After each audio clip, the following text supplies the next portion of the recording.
Story 1. At Christmas dinner, my sister was given a dream lake house worth $350,000. Then they handed me a letter. I read it aloud and her smile vanished. I'm Emily, and this story happened 2 years ago when I was 27.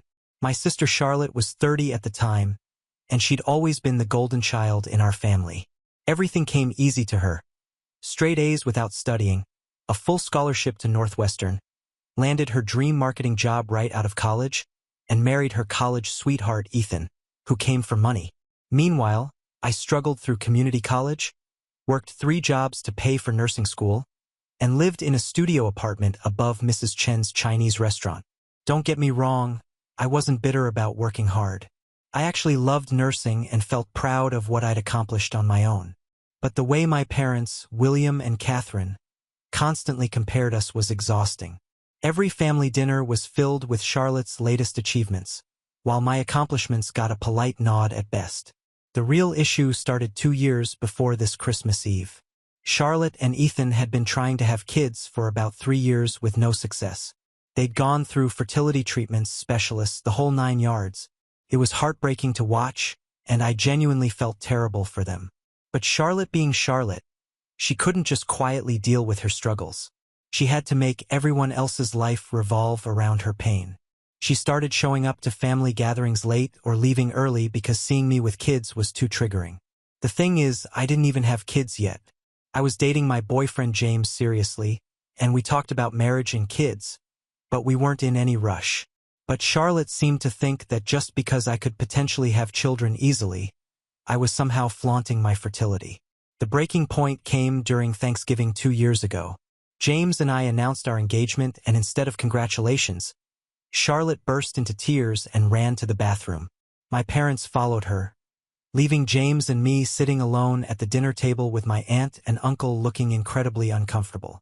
When they came back, my mother suggested we keep our wedding planning low-key so as not to upset Charlotte further. I was frustrated but tried to be understanding.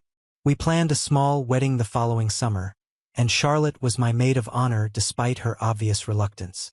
She showed up to my bachelorette party for exactly 1 hour, spent my wedding day sighing dramatically during photos, and gave a toast that was more about her own struggles than celebrating James and me.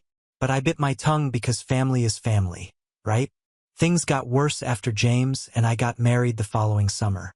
Charlotte started making comments about how easy my life was, how I didn't understand real problems, and how I should be grateful for my natural advantages. She seemed to forget that I'd worked my ass off to get through nursing school while she'd had everything handed to her.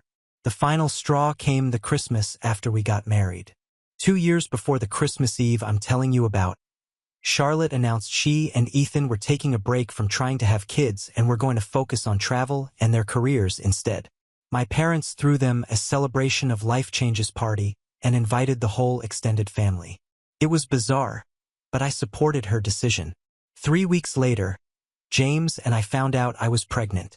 We were thrilled but nervous about telling my family given Charlotte's sensitivity about the topic.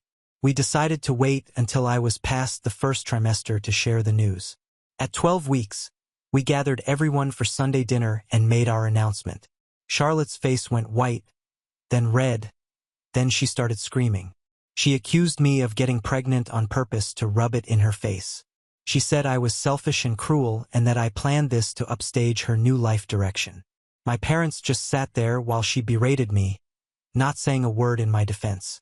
James finally spoke up and told Charlotte her reaction was completely inappropriate. She turned on him, saying he didn't understand what it was like to want something so desperately and watch other people get it without even trying. When James pointed out that we'd been married for 7 months and trying wasn't exactly shocking, Charlotte stormed out. But here's where it gets really messy. A week later, I had a miscarriage. It was devastating for James and me. We were both heartbroken, and I took 2 weeks off work to recover physically and emotionally. Did Charlotte call to check on me, apologize for her reaction, or offer any support at all? Nope. In fact, when my mom called to tell her what happened, Charlotte's response was that maybe this was the universe's way of teaching me not to take things for granted. I was done. Absolutely done with her and frankly pretty fed up with my parents for enabling her behavior. James and I spent the rest of that year focused on healing in our marriage with minimal contact with my family. But Charlotte wasn't finished. Over the following months, she started a social media campaign that was clearly directed at me, posting things like, "When people show you who they really are, believe them," and "Some people will never understand what real pain feels like." She'd make vague posts about family members who lack empathy and how some people get everything handed to them and still complain. What made it worse was that she'd post these things right after family events where we'd actually gotten along. We'd have a decent Sunday dinner, maybe even share a laugh or two, and then the next day there would be some passive-aggressive post about fake family members or people who pretend to care. It was like she couldn't stand having a normal moment with me without punishing me for it later. The social media thing got so bad that my friends started asking me about it. My college roommate Sarah called me one day and said, "Is everything okay with you and Charlotte?" Because her Facebook posts are concerning. I had to explain the whole situation to Sarah, who was horrified. She couldn't believe that a 30-something professional was carrying on like a teenager on social media. But the absolute worst incident happened about 7 months after my miscarriage. James and I had gone to our friend's baby shower, a couple from nursing school who'd been trying for years and had just had their first baby through IVF. It was a beautiful, emotional celebration, and James and I were genuinely happy to be there supporting our friends. I posted one innocent photo from the shower, just me and James with the new parents, all of us smiling. I didn't even mention babies or pregnancy in the caption.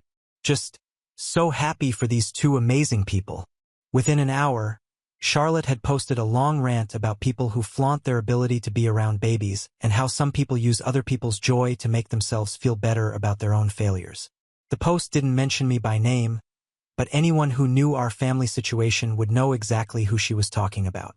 Several of our relatives commented asking if everything was okay, and I ended up deleting my own post because I was so embarrassed by the drama Charlotte had stirred up.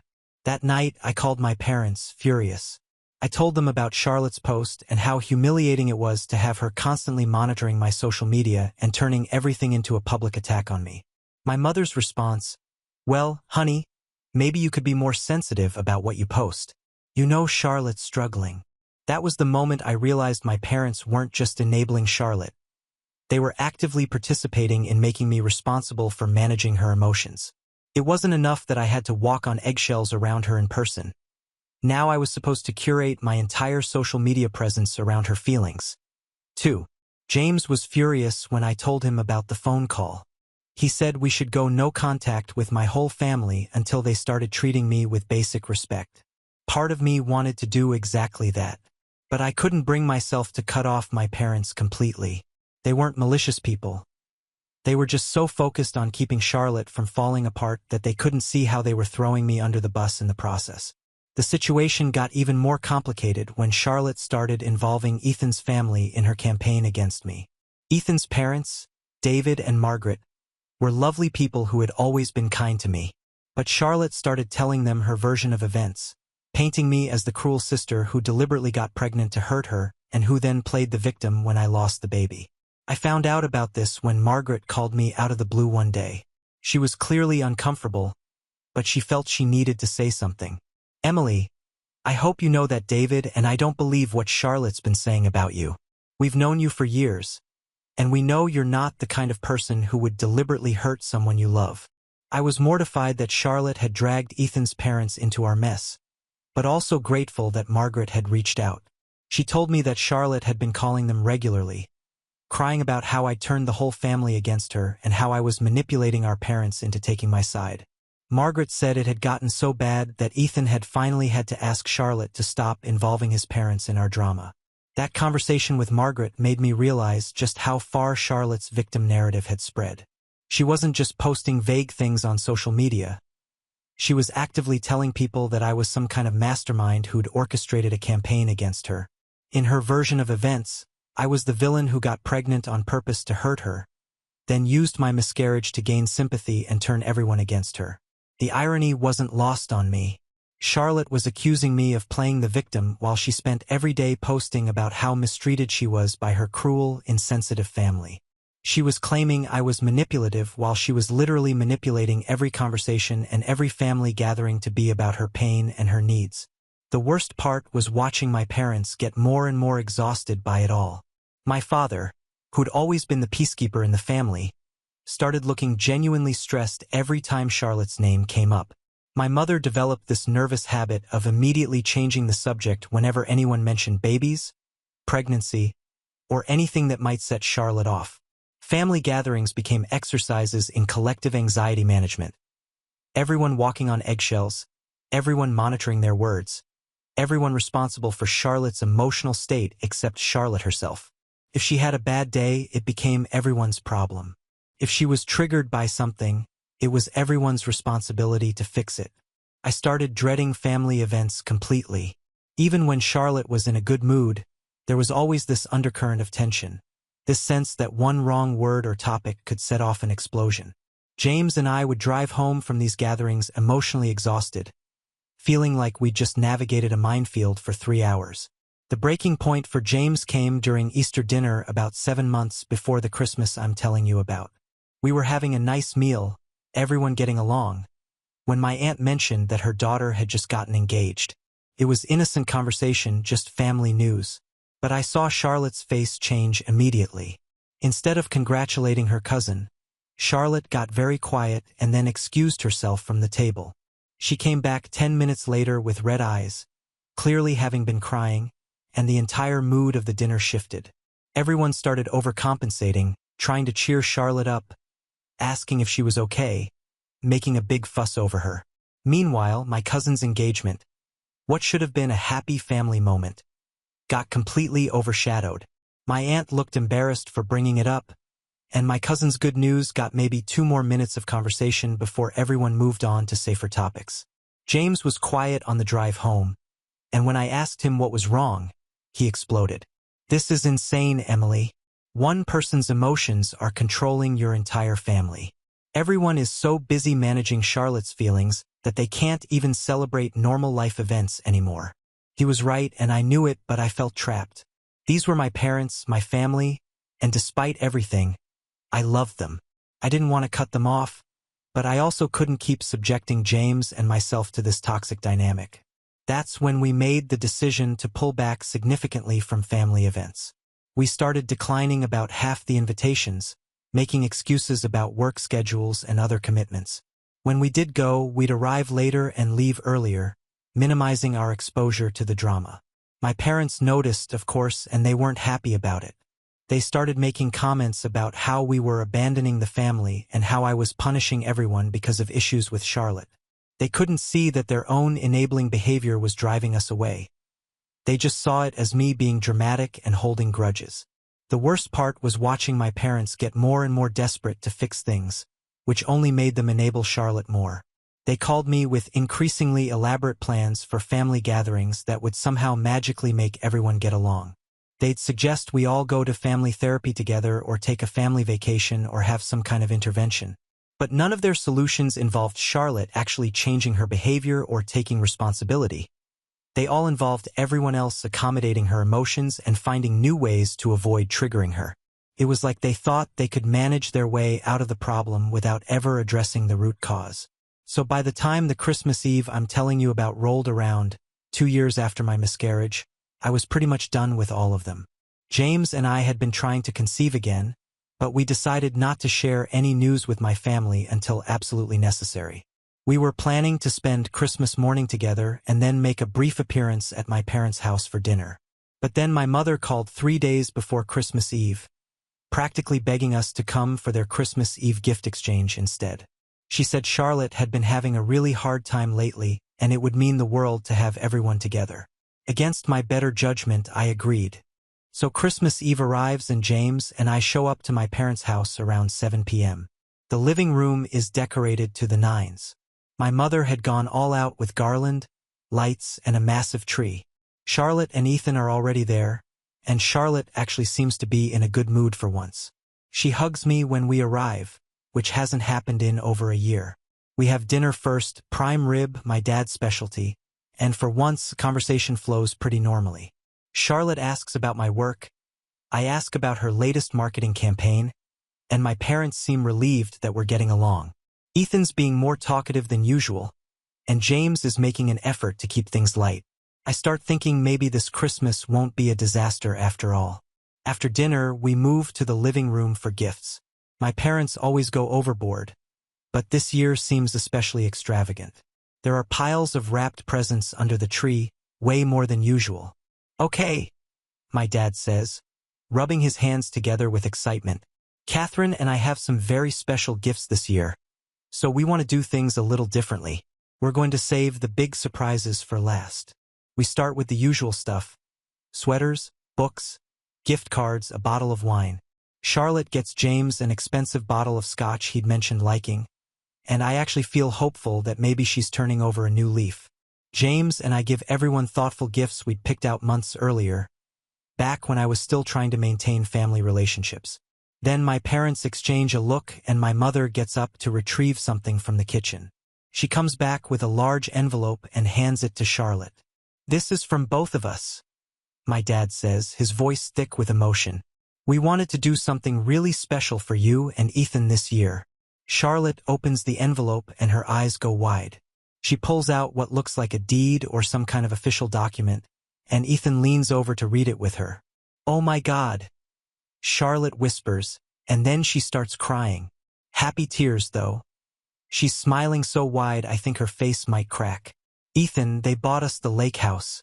They bought us the cabin at Lake Geneva." For context, this lake house was a place we'd vacationed at a few times when Charlotte and I were kids. It belonged to some friends of my parents, and we'd always talked about how amazing it would be to own a place like that. It was this gorgeous 3-bedroom cabin right on the water with a private dock and everything. I'd looked it up online once out of curiosity and saw similar places going for around $350,000. Charlotte jumps up and hugs both my parents, still crying. Ethan shakes my dad's hand, thanking them over and over. It's clearly a massive, incredibly generous gift, like life-changing generous. "We know how much you two love it there," my mother says, wiping away her own tears. "And we thought it would be perfect for when you're ready to start your family. Kids love the lake." I'm sitting there trying to process this. $350,000 minimum for a vacation home.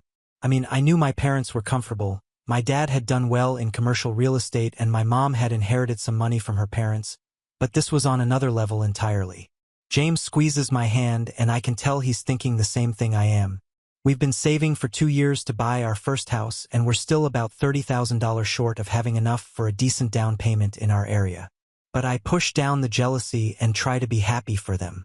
Charlotte's actually being gracious and sweet, thanking my parents repeatedly and talking about all the memories they'll make there. For a moment, it feels like old times, before everything got so complicated and bitter. "All right," my dad says after the excitement dies down a bit. "Emily and James, we have something for you two as well." My mother reaches under the tree and pulls out a small envelope, much smaller than Charlotte's.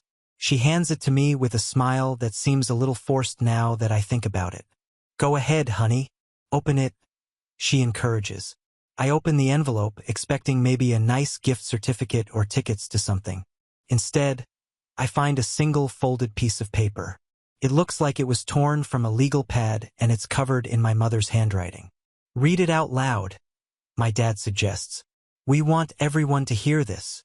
I unfold the paper and my heart starts racing as I read the first few lines to myself. This can't be what I think it is. I look up at my parents and they're both watching me expectantly. Charlotte and Ethan are also looking at me, waiting. I start, my voice catching slightly.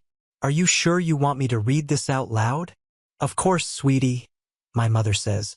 "It's something we've been thinking about for a long time, and we want the whole family to hear it." I look at James, who nods encouragingly, and then back at the letter. My hands are actually shaking a little as I begin to read. "Dear Emily and James," I read, my voice growing stronger as I realize what this is. "We have watched you both work incredibly hard to build your life together, and we are so proud of the adults you've become. Emily, your dedication to your nursing career and your strength through difficult times has shown us what real character looks like." Charlotte's smile is still plastered on her face, but I can see confusion starting to creep in around her eyes. I continue reading. James, you have been the perfect partner for our daughter, supporting her dreams and standing by her side when others in this family failed to do so. Now Charlotte's smile is definitely wavering. Ethan looks uncomfortable, and my parents are watching my face intently as I read their words back to them. We know you've been saving to buy your first home, and we know it's been a struggle on your salaries, especially with student loans and the cost of living. We've watched you both make sacrifices and never once ask us for help, even when we know times were tight. My voice is getting stronger now because I'm starting to understand what this letter is, and a warm feeling is spreading through my chest. We also know, I continue, that you've had to deal with unfair treatment from certain family members, and that you've handled that situation with more grace and maturity than anyone should have to. You've been excluded from family events, had your achievements minimized, and even had your personal tragedy used against you. Charlotte's face has gone completely white now. The smile is gone and she's staring at me like I'm reading her diary out loud, which in a way, I guess I am. So I read on, my voice now clear and strong. We have decided to give you the wedding gift we never properly gave you, plus a little extra for everything you've had to endure. I pause here because the next line takes my breath away. We are giving you $45,000 toward the purchase of your first home, and we're also covering all of your remaining student loan debt, which we calculate to be approximately $35,000. James gasps beside me. I can barely believe what I'm reading, but I continue. This is not a loan. This is not something you need to pay back or feel guilty about. This is what we should have done when you got married, instead of walking on eggshells around someone else's jealousy and insecurity. Charlotte makes a choking sound. Ethan reaches over and puts a hand on her arm, but she shakes him off. We hope this helps you start your family in your own home, surrounded by people who truly support and love you. We also hope this makes up in some small way for the times we failed to defend you when you needed us most. I look up from the letter and Charlotte is staring at me with an expression I've never seen before. It's like she's seeing me for the first time, or maybe seeing herself for the first time. Ethan looks like he wants to disappear into the couch cushions, but I'm not done reading yet. We love both our daughters, I continue, but we have realized that we have enabled behavior that has hurt our family and hurt you specifically. We hope that going forward, all of our family relationships can be based on mutual respect and genuine kindness, rather than walking on eggshells around one person's emotions. The room is completely silent now, except for my voice. We know this letter might cause some drama, but we're tired of pretending that the way things have been is okay. It's not okay.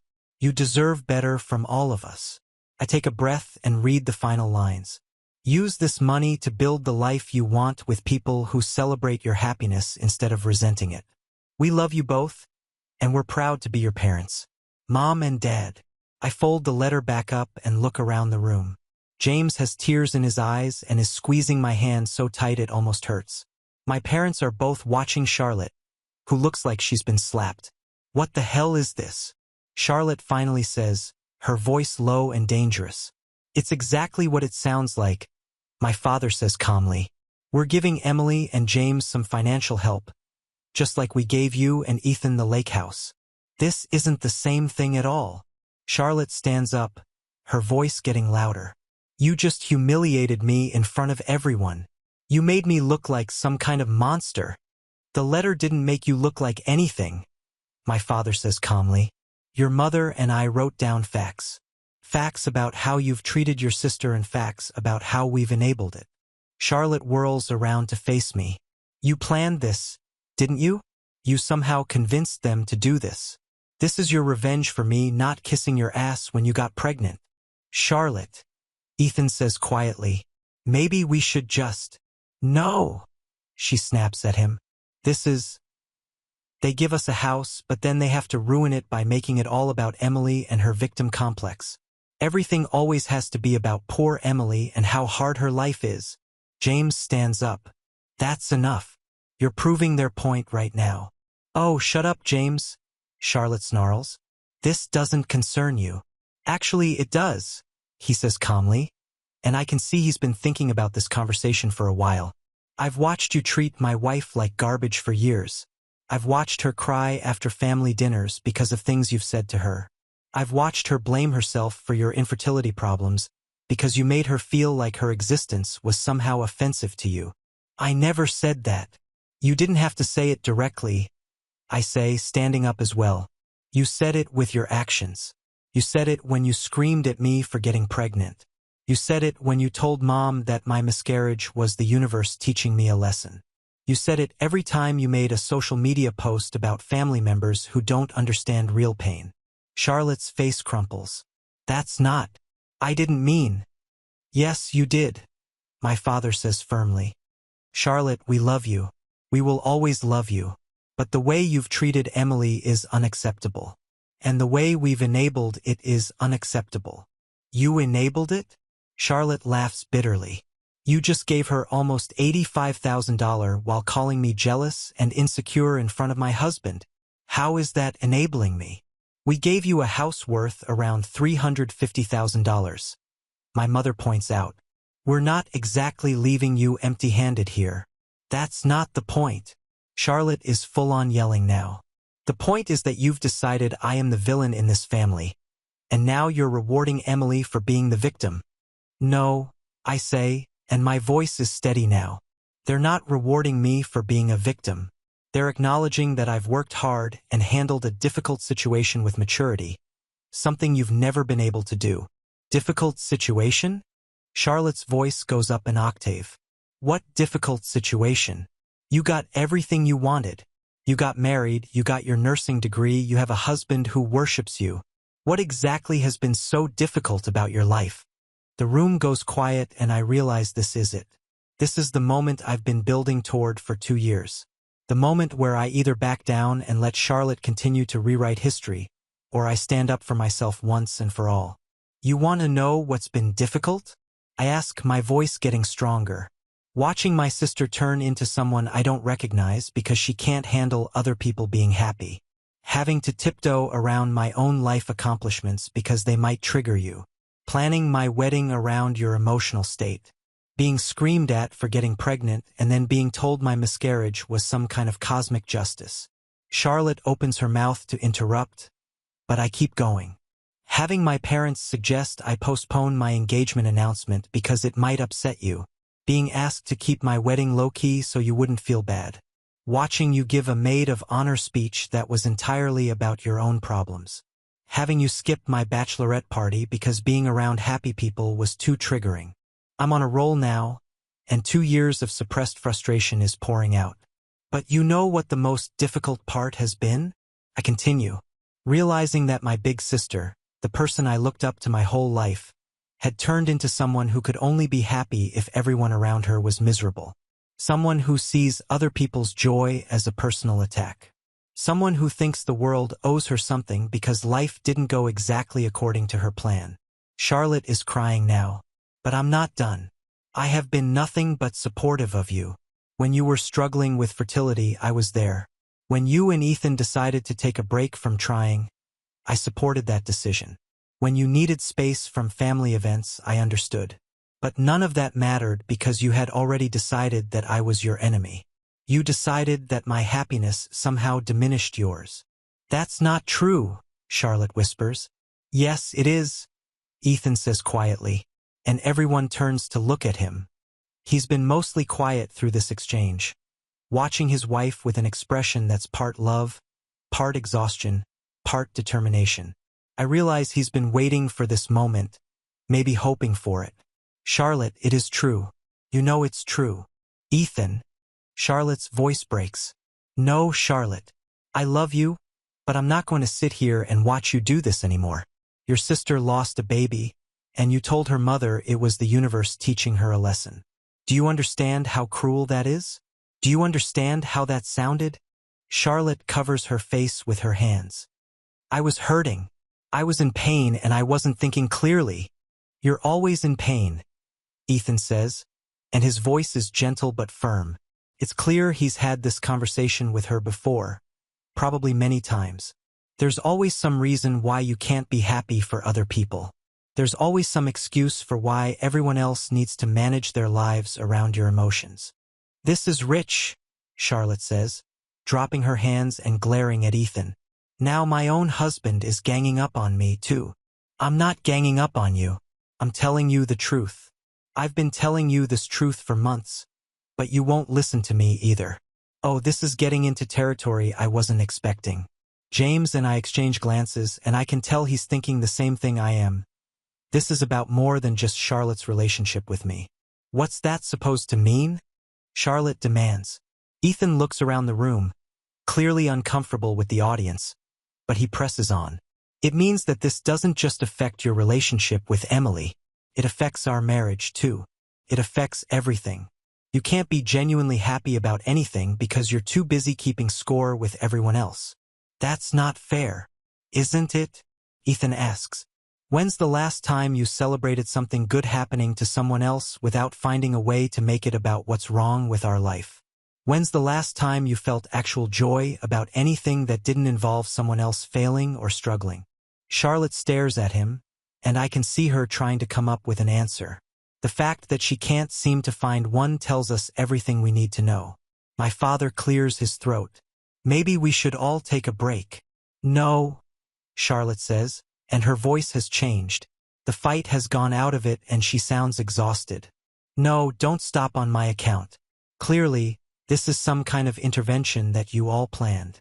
We didn't plan anything, my mother says. We just decided we were tired of pretending everything was fine when it wasn't. Charlotte looks around the room at all of us, and for the first time in years, I see something other than anger or self-pity in her expression. I think it might be shame. So what now?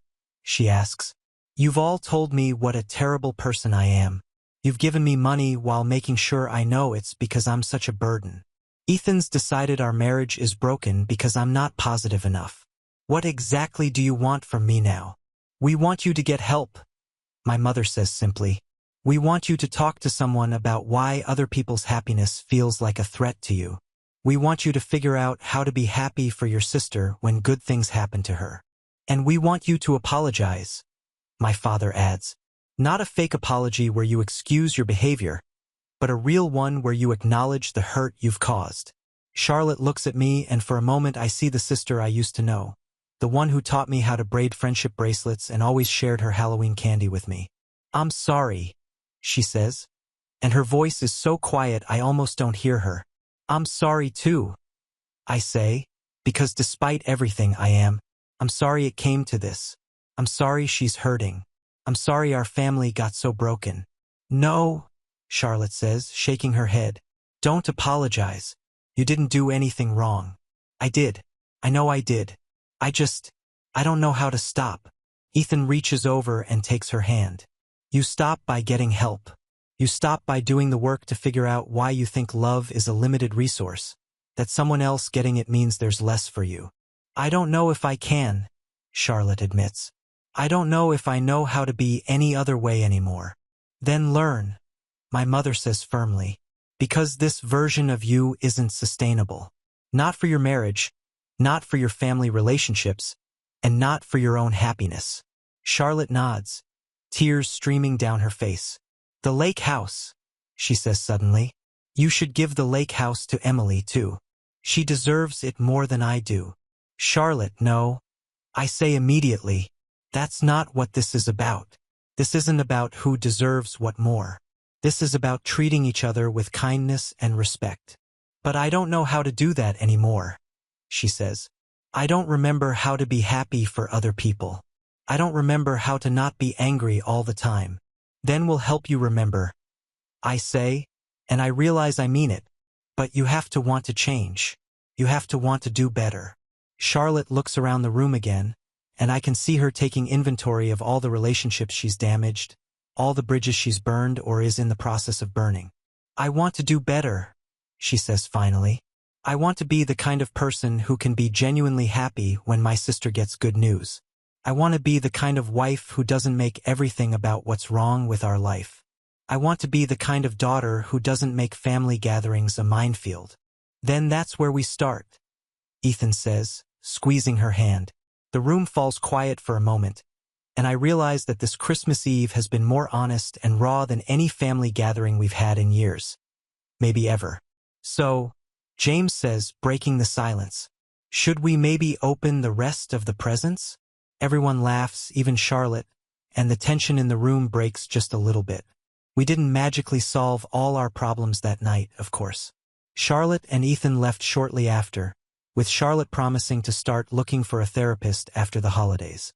My parents, James, and I stayed up talking until well past midnight, working through years of built-up resentment and hurt feelings. But that letter changed everything. Not just because of the money, although I won't lie, being debt-free and having a down payment for our house was life-changing. It changed everything because it was the first time my parents had acknowledged out loud that the family dynamic we'd all been living with wasn't working. It was the first time someone had called Charlotte's behavior what it was instead of making excuses for it. Most importantly, it was the first time I felt like my parents saw me clearly, not as Charlotte's little sister or as a consolation prize, but as their daughter who deserved to be supported and defended. Charlotte did start therapy, and it's been a slow process, but she's been working on herself. She and Ethan are doing better, and she's been making genuine efforts to repair our relationship. She still has bad days, and she still struggles with jealousy and resentment sometimes, but she's trying. She apologized properly a few months later, acknowledging specifically what she'd done wrong and how it had affected me. We're not back to where we were as kids, and we may never be, but we're building something new, something more honest and adult. And that letter, that beautiful, brutal letter that laid everything out in the open, was the beginning of that process. James and I bought our house 5 months later, and Charlotte was genuinely happy for us. She even helped us move. It was a small thing, but it meant the world to me. Sometimes the best gift isn't what's wrapped under the tree. Sometimes it's the truth, delivered with love and the hope that things can get better. Now on to the next story. Story 2. My sister got pregnant and took my room. My parents sent me away. 10 years later, they called not to apologize, but because they needed me. It all started when I was 14. My sister Lena, who was 17 years old at the time and is now 27, has always been the golden child in our family. Our parents, Dad 45 and Mom 43, essentially worshipped the ground she walked on. But things took a turn for the worst when Lena revealed she was expecting her loser boyfriend Zane's child. You'd think my parents would be mad, right? Nope. Mom hugged her and began weeping about how she was going to be a young grandmother and how fortunate our family was. Meanwhile, Dad just sat there staring at his plate, not saying anything. This is a classic dad maneuver. He has never stood up to Mom. I recall sitting at the dinner table with my jaw hanging open. Are you kidding me? If I had told them I got a girl pregnant at 14, they would have definitely sent me to military school or something. Lena, however, receives a hug and congrats. That pretty much describes my entire childhood. Lena has always been the golden child. When I received a C in math last semester, I lost my gaming privileges for a month. Lena failed 2 classes last year, and her mother stated she was going through a difficult time emotionally, so she purchased her a new phone to cheer her up. The double standards in this household are crazy. I could write a freaking novel about all the times she received preferential treatment, but I'll spare you the details. Zane, this guy, is the epitome of a deadbeat. He's been dismissed from about 4 jobs in the last year. Last Christmas, he showed up with a gift for Lena that still had the security tag attached. We all pretended not to notice, but come on, buddy. He shows up uninvited at our house, raids the fridge, and talks to my parents as if they owe him anything. He has a silly neck tattoo that says, "No regrets," which is ironic given his lifestyle choices, and he drives a beat-up Honda that makes the entire street smell like burning oil. Zane first came over for supper around 3 months before the pregnancy announcement. I recall him bragging about how he did not believe in college because entrepreneurs do not require degrees. Meanwhile, this person was genuinely working at a car wash while living in his mother's basement. But my folks merely nodded along as if he were imparting knowledge or something. Dad would periodically give me a look that indicated, "Is this guy for real?" But he never said anything. I attempted to warn my folks about Zane once.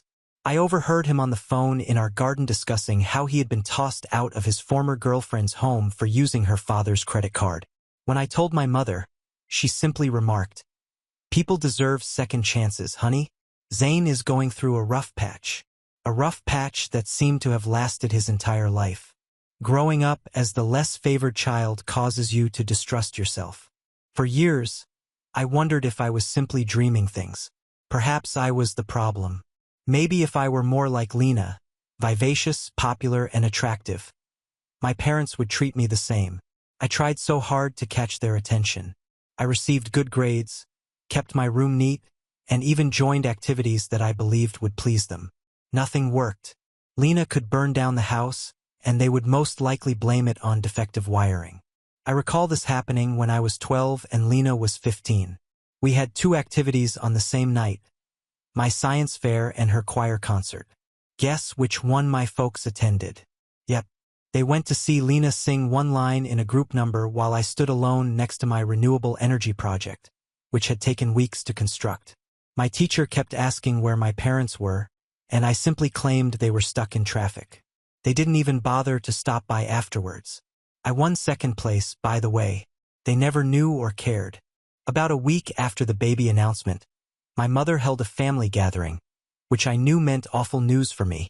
Lena arrived 20 minutes late as usual, complaining about her back pain from carrying a human life. Mom instantly sprang up to buy her a special pregnancy cushion, and I just rolled my eyes. They made us all sit in the living room with Mom and Dad on the big couch, Lena on the love seat, and me in the dining room's awful wooden chair. Yes, even the seating arrangements in our house were a metaphor for my position in the family hierarchy. Then they dropped the bomb. They needed to reconsider our living arrangements now that the baby was on the way. Basically, I was being sent to live with my grandparents in Florida so Lena could use my room as a nursery. It's only temporary, Mom murmured without looking me in the eye. Lena needs our support system right now. I looked at Dad, thinking he would say something to protect me. He simply whispered, "It'll be good for you to spend time with Grandpa and Grandma. They have a nice pool. Like a freaking pool compensates for being evicted from my own home." Lena had the audacity to say, "You should be grateful.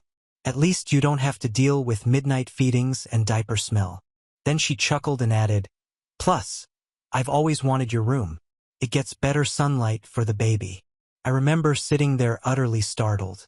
They were talking about my entire future as if I weren't even in the room, as if I were some piece of furniture that could be moved whenever it got inconvenient. I was waiting for someone to remark, "Just kidding," or give an alternative, but it never came. "When exactly am I supposed to leave?" I finally inquired, my voice cracking awkwardly. "Well," Mom began, checking her phone calendar. "Grandma and Grandpa said you could come anytime, but we thought maybe after the school year ends. That gives you about 6 weeks to say goodbye to your friends." 6 weeks? Like it was a generous time frame to fully uproot my life. I spent my entire life in our town. All of my buddies were present. My school, my teachers, the comic book store where I spent weekends, and the park where I was just getting good at skateboarding. Everything I knew was here. "Do I get any say in this?" I inquired, already knowing the answer.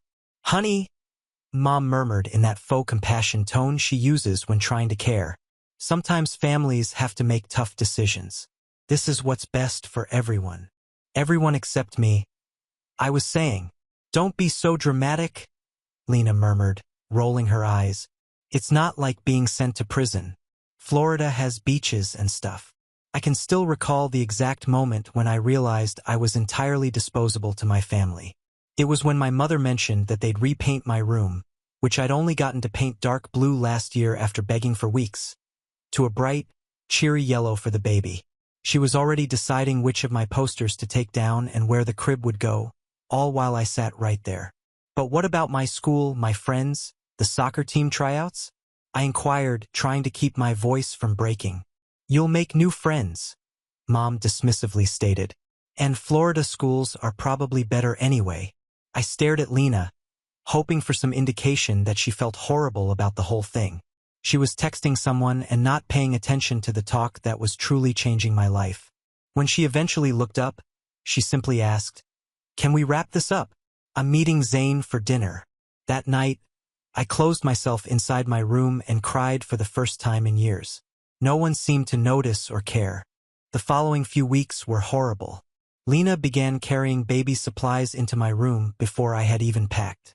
She and her mother went shopping for baby clothing while I was informed we needed to budget when I requested new sneakers for Florida. When I got home from school one day, I saw that my bookshelf had been emptied, with all of my books put into cardboard boxes in the hall. When I inquired what was going on, my mother answered, "Oh, we need the shelf for the baby's things. You weren't taking those books to Florida anyway, right? We'll store them in the attic." Those books were my escape. I'd been saving for years, buying them at yard sales and the used bookstore downtown. Some had comments in the margin, little thoughts I had while reading, and now they were being packed away as if they and I mattered nothing. Zane began sticking around more, acting as if he owned our house. One day, I saw him wearing my favorite Bulls hoodie. When I confronted him, he simply shrugged and said, "Chill, little man. You won't need warm clothes in Florida anyway." I wanted to slap him so badly. The worst part was that my mother watched what happened and said nothing. "Actually, this is not true." She urged me to quit making a fuss when I requested my hoodie back. Zane simply smirked behind her back. I never received that hoodie back. By the way, he probably sold it or lost it somewhere. Things simply got worse. My mom and Lena began having conversations about the baby right in front of me as if I were invisible. They discussed converting my work area into a changing station or removing my bed to make room for the crib, eradicating all evidence of my presence in that location. I tried to explain what was going on to my pals, but they didn't seem to understand. The majority of them thought moving to Florida sounded good. "Dude, you'll live right by the beach. Or perhaps you'll see an alligator." They didn't realize I was effectively being booted out of my own family.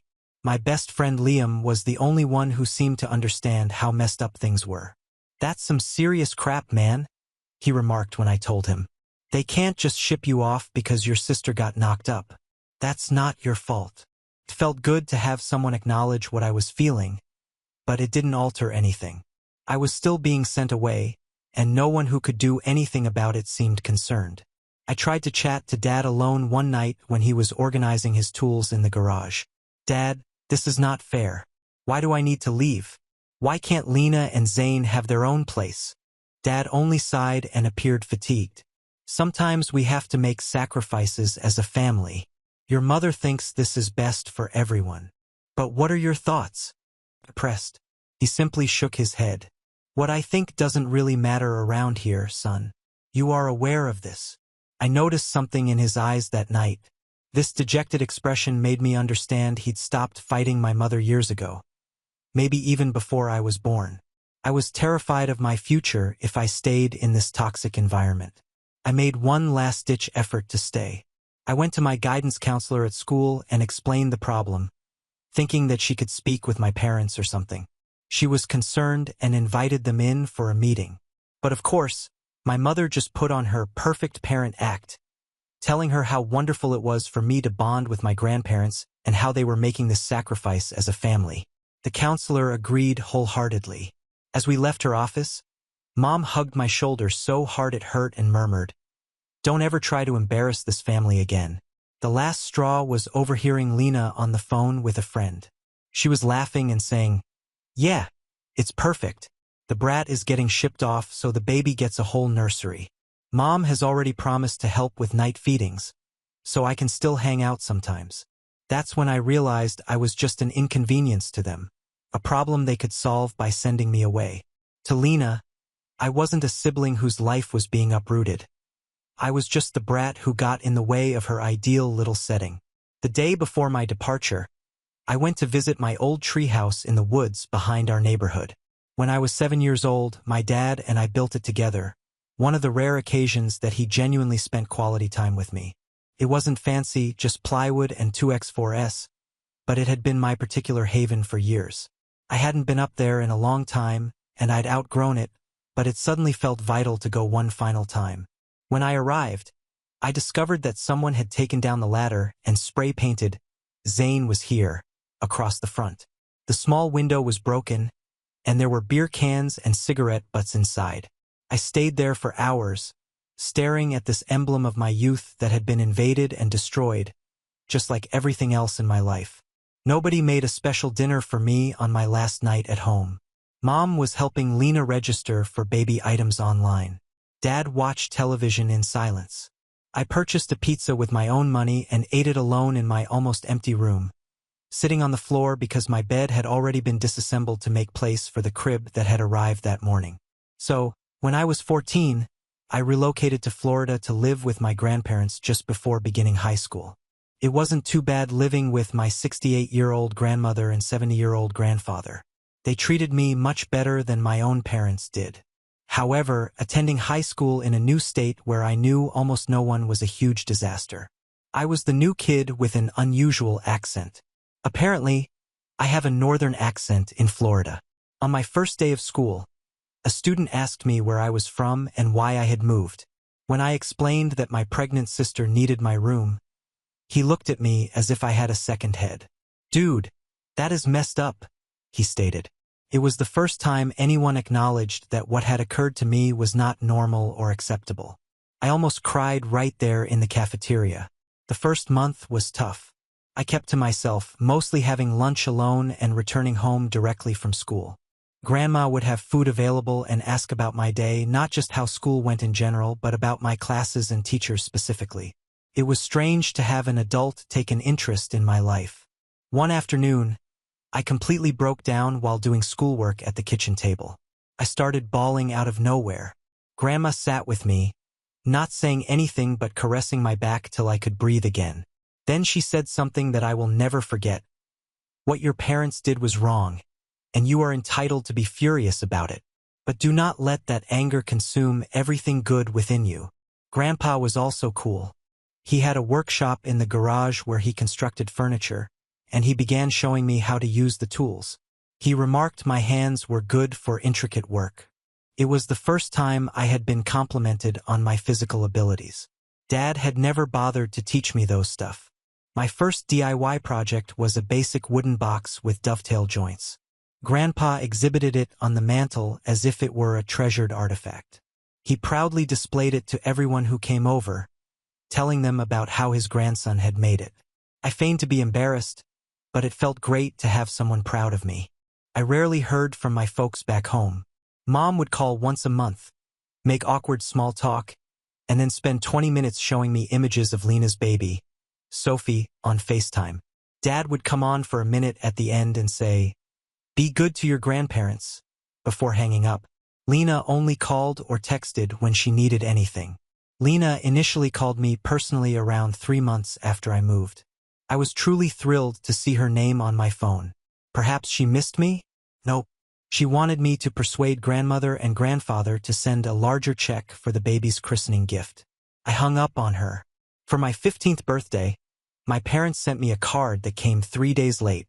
Inside, there was a $25 iTunes gift card and a bland letter. Not even a "we miss you." Grandma and Grandpa, on the other hand, threw me a real party with a handmade cake and got me a good laptop for school. The contrast could not have been clearer. Slowly, I began to adjust to my new existence. I joined the computer club at school and met some nice folks who didn't mind that I was the new kid. Jaden, a neighbor of my grandparents, and I began to hang around. His parents divorced and he spent time in both families, so he understood what it was like to be caught up in family turmoil. I learned I was actually rather excellent with computers. My new laptop became my addiction. I taught myself basic programming, how to debug hardware difficulties, and even some graphic design.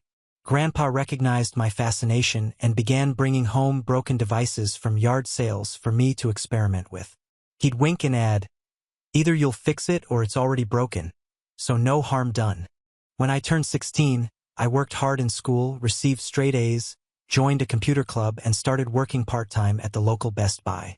Grandpa taught me about saving and investing. I saved every penny I could. I had a plan in the works to never rely on my parents again, to never be in a position where they could just dispose of me when I became inconvenient. Working for Best Buy was a big changer. Not only did I make good money, but I also learned a lot about different technologies and how to communicate with clients. My manager, Rick, took me under his wing and began assigning me increasingly difficult repair work. "Kids have a talent for discovering problems," he'd tell the other staff. For the first time, I felt valued for my abilities. By junior year, I had made some excellent friends, joined the track team, and began dating a lady named Chloe. She relocated to California for college, but we remained friends. Life was normal. Sometimes I went weeks without thinking about my parents or Lena. The pain never totally went away, but it progressed from a violent stab to a dull ache. I returned home once during my junior year. It was Thanksgiving, and Grandma demanded that we all spend it together. The visit was eye-opening. My former room was completely altered. Pink walls, a crib, and a changing table. There was no trace that I had ever lived there. Lena lived at home with Sophie, who was then a toddler. Zane was in between jobs as usual and spent the entire time I was there playing video games. The craziest thing was how they all pretended nothing had occurred. For them, being sent away was just another routine thing that families did. Mom started saying stuff like, "Oh, we should show you the mall they've renovated since you lived here." As if I'd just been gone at camp or something. Dad felt a little better.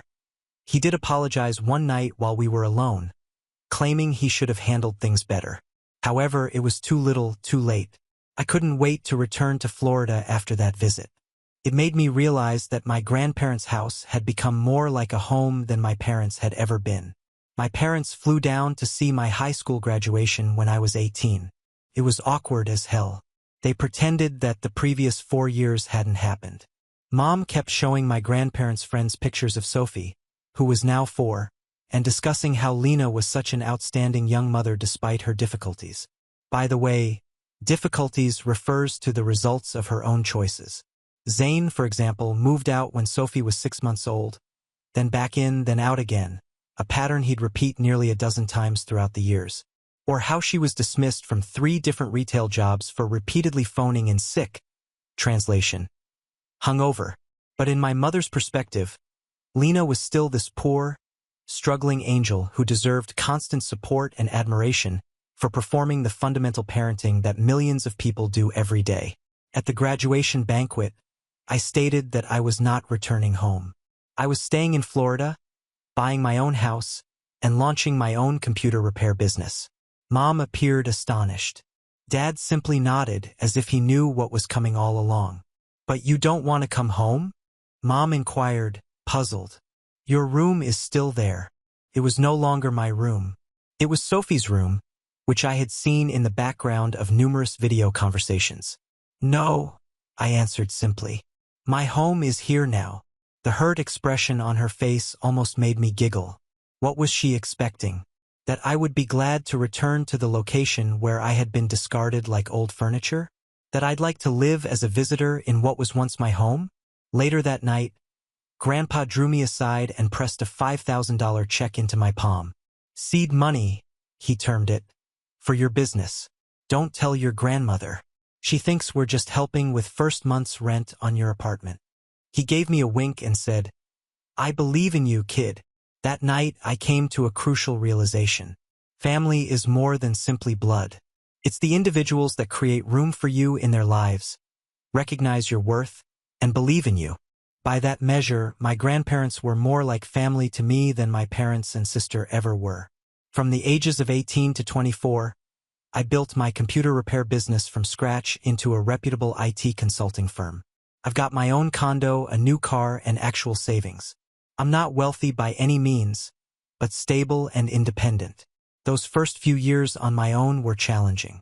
I resided in a little studio apartment that smelled like the Indian restaurant downstairs.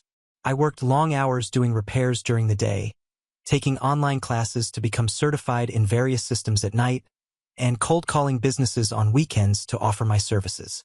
Ramen became a food group. Sleep became optional.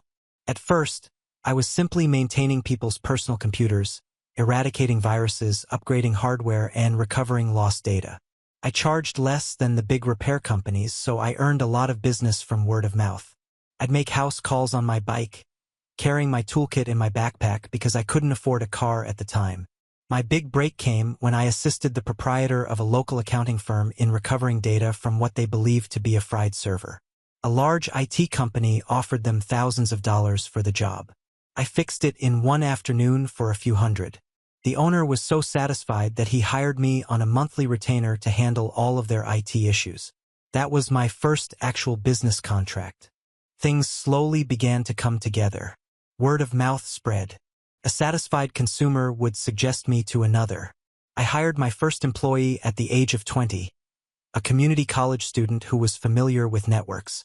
By the age of 22, I had an actual office space and 3 staff. Now I have a team of 5 people, including a full-time office manager who handles everything I dislike doing. The best thing about starting my own business wasn't the money. It was the control. For the first time in my life, I was making my own decisions and establishing my own rules. Nobody could ship me off, steal my room, or tell me I wasn't important. I was creating something entirely unique to me. Meanwhile, from what I heard, Lena, now 27, was still living at home with Sophie, aged 10. She dropped out of community college after 1 semester due to the demands of having a child. Zane had been in and out of their lives, frequently borrowing money and vanishing for months at a time. Every now and again, I'd get updates through holiday cards or the rare phone call from Dad. Zane apparently got another girl pregnant when Sophie was 3, causing some trouble for a period. Then he spent a few months in jail for driving with a suspended license and an unlicensed pistol in the car. Zane is a quality man. Lena had a habit of acquiring jobs and then resigning or being fired within a few months: retail, waitressing, and receptionist. Nothing ever stuck. She was continually making excuses. The manager was harsh, the hours were excessively long, customers were rude. But based on Dad's thoughtful comments, the true issue was that she simply did not want to work. Why should she, when my folks arrived to bail her out? On Sophie's 7th birthday, I sent her a tablet filled with educational games and ebooks. It was certainly more expensive than I should have spent, but I wanted her to have something special. A few days later, I received a text from Lena with a photo of Sophie holding the tablet, but the message was simply, "She says thanks for the iPad." It wasn't even an iPad, but whatever. Lena did not express a personal thank you, nor did she acknowledge the work I had done to select age-appropriate information. Just the bare minimum. I tried not to let it affect me, but it did. Not because I desired thanks, but because it demonstrated that nothing had changed. Lena remained the same selfish person she had always been, and my parents continued to enable her conduct. My parents, now 53 and 55, were primarily raising Sophie, while Lena worked part-time at a nail salon and socialized with friends. Mom was still making excuses for her, describing her as a young, free spirit who needed time to discover herself. On the rare occasions when we spoke, Dad sounded increasingly exhausted. The last time we spoke, Dad said that he was postponing his retirement because they were still assisting Lena in getting on her feet. He was 55 years old at the time, suffering from back pain and high blood pressure. Instead of supporting his almost 30-year-old daughter and grandchild, he might have considered retiring. I maintained little contact, Christmas cards, and birthday texts. That's all. Every year, I sent Sophie birthday and Christmas gifts, which were mainly books or educational toys. I had never met her in person, which was strange to think about. I have a niece who I had only seen through screens. Grandma and Grandpa continued to be my primary sources of support. They never treated me like a burden or an afterthought. Grandpa died 2 years ago of a heart attack while sleeping peacefully, and it affected me more than anything I'd felt about my immediate family in years. I still contact Grandma twice a week and go to Sunday supper whenever I can. The day of Grandpa's funeral was one of the hardest days of my life. My parents came down, but Lena did not. She said she couldn't get a sitter for Sophie, which was silly because my parents could have looked after her. The truth was that she didn't want to make the effort. My grandfather, who had essentially saved me when my own family abandoned me, wasn't worth the 6-hour travel to her. At the funeral, my mother tried to make it about her by crying and telling everyone how amazing her father had been, as if she hadn't contacted or seen him in a decade. Dad appeared to be truly heartbroken and was extremely helpful with the practical arrangements, which I greatly appreciated.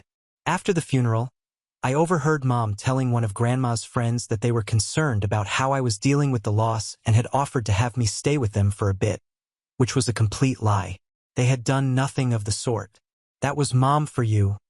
always acting for an audience. On my 23rd birthday, Lena sent me a text that simply said, "Happy birthday, bro." No capitalization, not even my name. I hadn't heard from her for over a year. About an hour later, she texted again, asking if I could lend her $800 for auto repairs. I ignored it. She sent 3 more messages over the next week, each one becoming increasingly guilt-ridden until the final one accused me of leaving the family and not caring about my niece's safety because she needed a reliable car to bring Sophie to school. I eventually responded, "Ask Zane or Mom and Dad. They're your support system. Remember?" She didn't text again after that. That is the trouble with folks like Lena. They only recall your existence when they require something from you. 10 years of essentially no communication. And now I'm expected to hand over money because we're family. The audacity was nearly astounding. Meanwhile, I was creating a life that I was proud of. My business was expanding steadily. I had nice pals and dated occasionally. Nothing significant, but not for lack of effort. I was happy, genuinely joyful in a manner I hadn't been as a kid. Sometimes I imagine a parallel universe in which my parents stood up to Lena and forced her and Zane to figure out their own living arrangement rather than sending me away. Would I be the same person? Would I have established a similar life? It's impossible to tell for sure, but part of me believes that being forced to rely on myself at such an early age made me stronger and more determined. It is not a silver lining I would want on anyone else, but it is something I have accepted. On a Tuesday afternoon, my phone unexpectedly rang with Mom's number. I almost didn't respond, but I figured it could be crucial. "Your sister was in a car accident," Mom explained, her voice quivering. "She's okay, but she broke her leg in 3 places and fractured her hip. The doctors say she can't work for at least 6 to 8 months. I waited because I knew there was more to come. Zane left for good. He said he couldn't handle the pressure and moved to California with some girl he met online. We're struggling with the medical bills and taking care of Sophie. Your father's hours got cut back at work and my arthritis is getting worse." Her tone waned and she spoke slowly. "We were hoping you could come to visit, reunite with the family, and meet Sophie properly. Your father deeply misses you." Translation: the precious kid has passed away. Her deadbeat baby daddy has left her for good. They suddenly remembered that they had another child who could be useful. After hanging up, I sat there for quite some time staring at my phone. 10 years. It had taken 10 years and a financial crisis for them to reach out in any significant way. Not because they missed me or regretted their actions, but because they needed something from me. Part of me wanted to ignore the call. But then I remembered Sophie, a 10-year-old child caught up in all of this adult drama. None of it was her fault.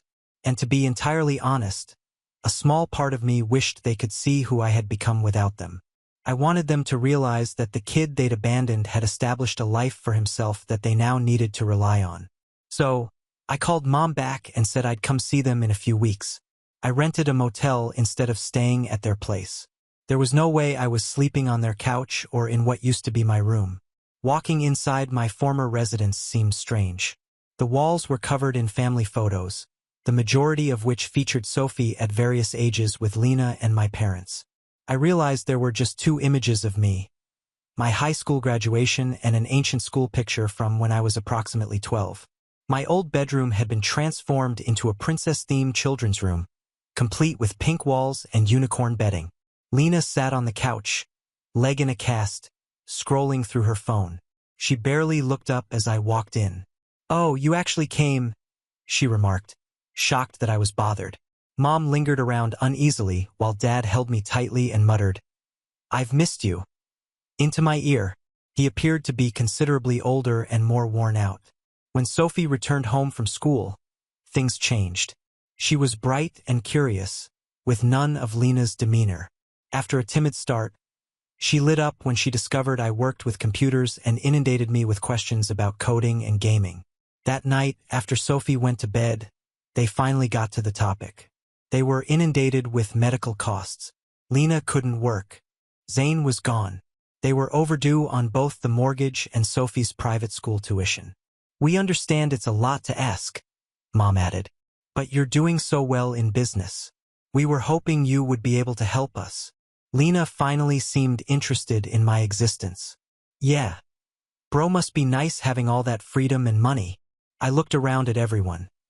My entitled sister who has never faced consequences, my enabling mother who always placed herself first, and my meek father who never stood up for me but appeared truly regretful. I'll help, I finally said. Mom erupted into tears of relief. But I have conditions, I explained. I'm not giving anybody a blank check. I'll pay for Sophie's basic expenses and medical bills directly to the providers, not to any of you. And the money goes through Dad, not either of you, I stated, glaring at Lena and Mom. Lena's smile disappeared. What? You don't trust us or something?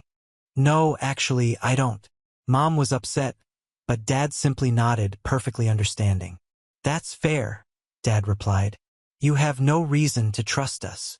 I also made Lena participate in job training once she was physically capable. She stormed out, but Dad astonished me by admitting that it was more than reasonable. Dad followed me out to my car that night. I should have stood up for you back then, he whispered quietly. It was easier to just go along with your mother and Lena. I've regretted it every day since you left. I did not reply. I wasn't ready to forgive him yet, but I did appreciate the admission. Take care of Sophie, I instructed. She deserves better than all this drama. As I drove back to my hotel, I realized I no longer hated them. I simply felt sad for them. They had caused this disaster via their favoritism and enabling, and now they were living in it. Meanwhile, I was free, the neglected son who created himself out of nothing. Perhaps eventually I'll have a meaningful relationship with Sophie. Perhaps even with Dad. But for the time being, their recognition that they needed me after years of making me feel useless was sufficient. Edit. Wow. I appreciate all of the prizes and compliments. To clarify the timeline, I am now 24. I was 14 when I was transported to Florida. Lena was 17 when she became pregnant, and she is now 27 with a 10-year-old daughter. Edit 2. Some people have asked for updates. Yes, I am still helping Sophie with her expenditures, but solely through my father. Lena is still not working despite physicians clearing her months ago. She's been looking into online programs for about 6 months now. My mother still makes excuses for her. The good news is that I'm starting a relationship with Sophie. We video chat once a week and discuss literature and coding. She's really intelligent, and I'm trying to be the person I needed when I was her age. Edit 3. To some who suggest I should just cut them all off totally, I understand. Believe me. But Sophie is innocent in all of this, and I do not want to punish her for her mother's faults. And no, I did not go back. I see Sophie and Dad on occasion, but my life is now in Florida. Edit 4. Thank you for your wonderful remarks and messages. This blew up much more than I imagined. To some who have asked if I would take Sophie if my parents died, absolutely. She deserves a chance to live a regular life. To everyone who has shared similar stories, I'm sorry you went through it and hope you find peace as I am. Edit 5. Final update because this is growing huge. Many of you have asked if my grandmother is aware that I am financially assisting my parents. Yes, she knows and supports my decision to assist Sophie, but she has some harsh comments for my sister that I will not repeat here. Grandma is a wise woman who taught me that being the bigger person doesn't always mean allowing others to walk all over you. It entails setting boundaries while also doing the right thing. I miss you, Grandpa. Now on to the next story. Story 3. At Thanksgiving, my sister discovered I had $12 million and my family demanded I give it to her, claiming she deserved it more. Hello, everyone. Before we begin today's video, I need your help. We've noticed that the channel is losing traction, and subscribing is one of the best ways you can help us. It's quick, free, and allows us to continue bringing you great content. Your support means everything. Let us keep this channel growing collectively. Thank you very much. Now let's begin the video. Using a throwaway for obvious reasons, with certain specifics modified to preserve anonymity. So, I'm Sarah, 38F, and I need to get this off my chest. Do you know those family dynamics in which one child can do no wrong while the other appears to be invisible? Yes, welcome to my life. Everything was very typical until I was 8. I was an only kid, and while my parents were not particularly warm and fuzzy, they were present, I suppose. Mom would help me with my homework, and Dad would occasionally take me fishing on Lake St. Clair. We weren't the Brady Bunch, but we were fine. Then came the night that would change everything. I recall my Aunt Kelly showing up at 2 a.m. and telling me to pack a suitcase because Mom was in the hospital. My sister, Rachel, was on her way, but something was wrong. She wasn't meant to arrive for another 2 months. The following few weeks were a flurry of hospital visits and hushed chats. Rachel was really little. She looked like one of my baby dolls, but with all these tubes and cables. I wasn't allowed to touch her or get too close. That was the first time I felt it. An invisible wall forming between me and the rest of my family. When they eventually brought Rachel home, our house turned into a sterilized bubble. Mom had an obsession with germs. I'm talking industrial-strength disinfection throughout, hand sanitizer stations in each room, and constant cleaning. The harsh odor of bleach still causes me distress to this day. But here's the bit that really messed me up. Whenever I showed the slightest symptom of illness, I was whisked off to either Grandma Marie's or Aunt Kelly's house. I mean, every time. Sneeze once? Pack your bags. A mild cough? You're off to see Grandma. At first, I thought it was enjoyable. Grandma Marie would make cookies, and Aunt Kelly had a fantastic collection of Nancy Drew books that I was working my way through. But children are not stupid. After a while, you begin to understand what is actually going on. You are not being sent away on adventures. You are being handled as a threat, as if your entire existence could damage your beloved sister. I tried everything to gain their attention in a healthier manner. Honestly, everything. Got all A's? Mom would scarcely look up from Rachel's most recent doctor's appointment calendar. Won first prize in the scientific fair with a project about renewable energy. Dad just asked if I could store the display board in the garage since Rachel is allergic to cardboard dust. Is this even a thing? The real kicker came when I was 12. For months, I'd been practicing for the school talent show, teaching myself to perform Bridge Over Troubled Water on the piano. I know it's a little too obvious. Rachel had a 99.1 degree Fahrenheit fever on the night of the show. Guess who did not have anyone in the audience? Meanwhile, 2 weeks later, the entire family, including both sets of grandparents, attended Rachel's 15-minute flute recital, during which she essentially killed hot cross buns. Rachel immediately learned how to use the system. By the age of 7, she had outgrown any real health difficulties, but that didn't stop her from performing. Headache? Must remain home from school. Feeling tired? Someone else, guess who, should perform her tasks. Worried about a test? Mom would literally call the school to have the deadline extended. I began spending more and more time in my room, immersed in books about art history and antiques. It's funny how life works out sometimes. My room became my sanctuary, mostly because Rachel claimed she was allergic to my lavender air freshener, so it was the only place she wouldn't go. Do you know what is actually wrong? When she pretended to be sick, a part of me felt grateful. At the very least, I'd be taken to Grandma Marie's, where someone would ask about my day or be interested in what I was about. Grandma was the one who sparked my interest in vintage jewelry. She had an incredible collection of costume pieces that she let me organize and catalog. I suppose I should have regarded it as prophetic. The worst thing wasn't even the clear favoritism. It was how they rewrote history to excuse their actions. Rachel just needs more attention because she had such a rough start. Sarah's always been so independent. Sarah understands that her sister has special needs. No, I did not comprehend. I was a child who didn't understand why having a good immune system made me less deserving of love. Looking back, I can see how these years shaped me. The persistent message that I was somehow unsafe or inconvenient to be around doesn't just go away. But hey, at least it taught me to be self-sufficient. When no one checks your homework or cares about your triumphs, you quickly learn to be your own cheerleader. High school. The majority of people either loved or loathed it. Me? I regarded it as a ticket out. While Rachel was establishing her drama empire in middle school, I was laying the groundwork for my own escape. And let me tell you, nothing inspires you to accomplish more than knowing that no one will do it for you. Remember how I said I spent hours sorting Grandma Marie's jewelry collection? That taught me a valuable lesson: the need for systematic organization and attention to detail. In high school, I approached everything with the same perspective. My desk at home resembled something out of an organization magazine. Color-coded notes, meticulously organized study plans, and everything in its place.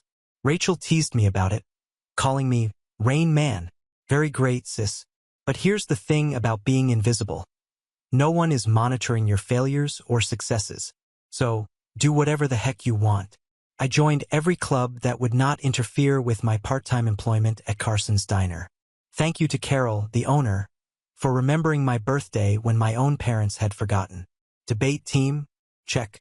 Who is the National Honor Society president? Check. Who is the editor-in-chief of the school newspaper? Check. The debate team was when I truly found my voice.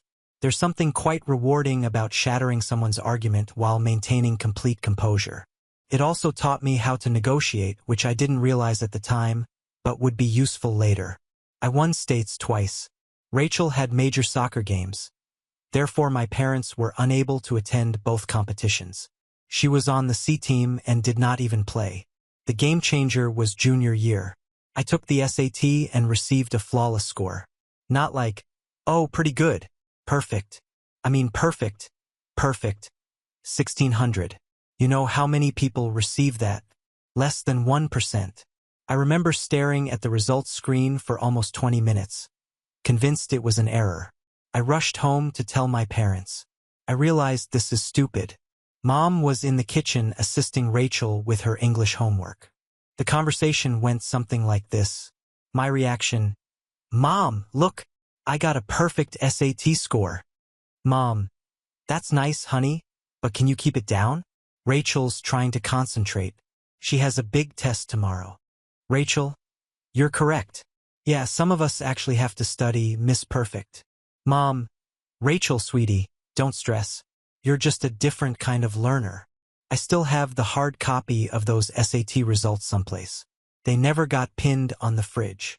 But Rachel's C+ in English? That infant received primo refrigerator real estate, complete with a "we're so proud of you" magnet. College applications. The college application procedure was interesting. I applied to 15 schools without informing anyone. I wrote all of my own essays, gathered my own recommendations, and handled all of the financial assistance paperwork myself. My guidance advisor, Mr. Chun, was the true MVP. My parents were too busy to help me with the FAFSA, so I stayed late after school. Then acceptances began to arrive: Harvard, Yale, Princeton, Michigan. Each one came with a scholarship offer.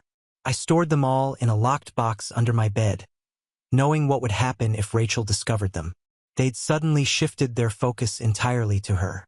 But if Sarah goes to Harvard, I'll be all alone. Or some nonsense like that. The day I received my full-ride offer from UMichigan, Rachel joined JV cheerleading. Guess which one was celebrated with a family feast?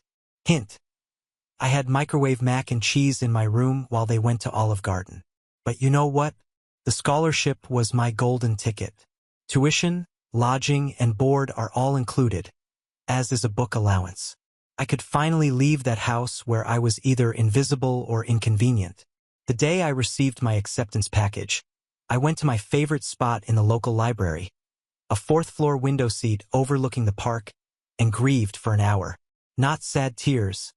They were tears of relief. When I told my parents at supper that I was going to UMichigan, they were ecstatic. He said, "Michigan? But that's so far. What if Rachel needs you?" She replied, "I hope you're not expecting us to help with expenses. Rachel's cheerleading competitions are very costly." Rachel was crying, "Oh my God! Finally! Can I have your room? I need space for my TikTok videos." The summer before college, I worked double shifts at Carson's Diner to save money. Carol, bless her heart, always gave me additional tips and made sure I got to take home leftover pie at the conclusion of my shifts. She also taught a vital skill: how to recognize genuine people in a society full of fakes. "Baby," she'd tell me, "in diners and in life, the ones making the most noise usually have the least to say. Move-in day at UMichigan. My folks couldn't attend because, surprise, Rachel had a cheerleading competition. Aunt Kelly drove me instead, helped me set up my dorm room, and gave me a $500 envelope. "Your Grandma Marie wanted you to have this," she told me.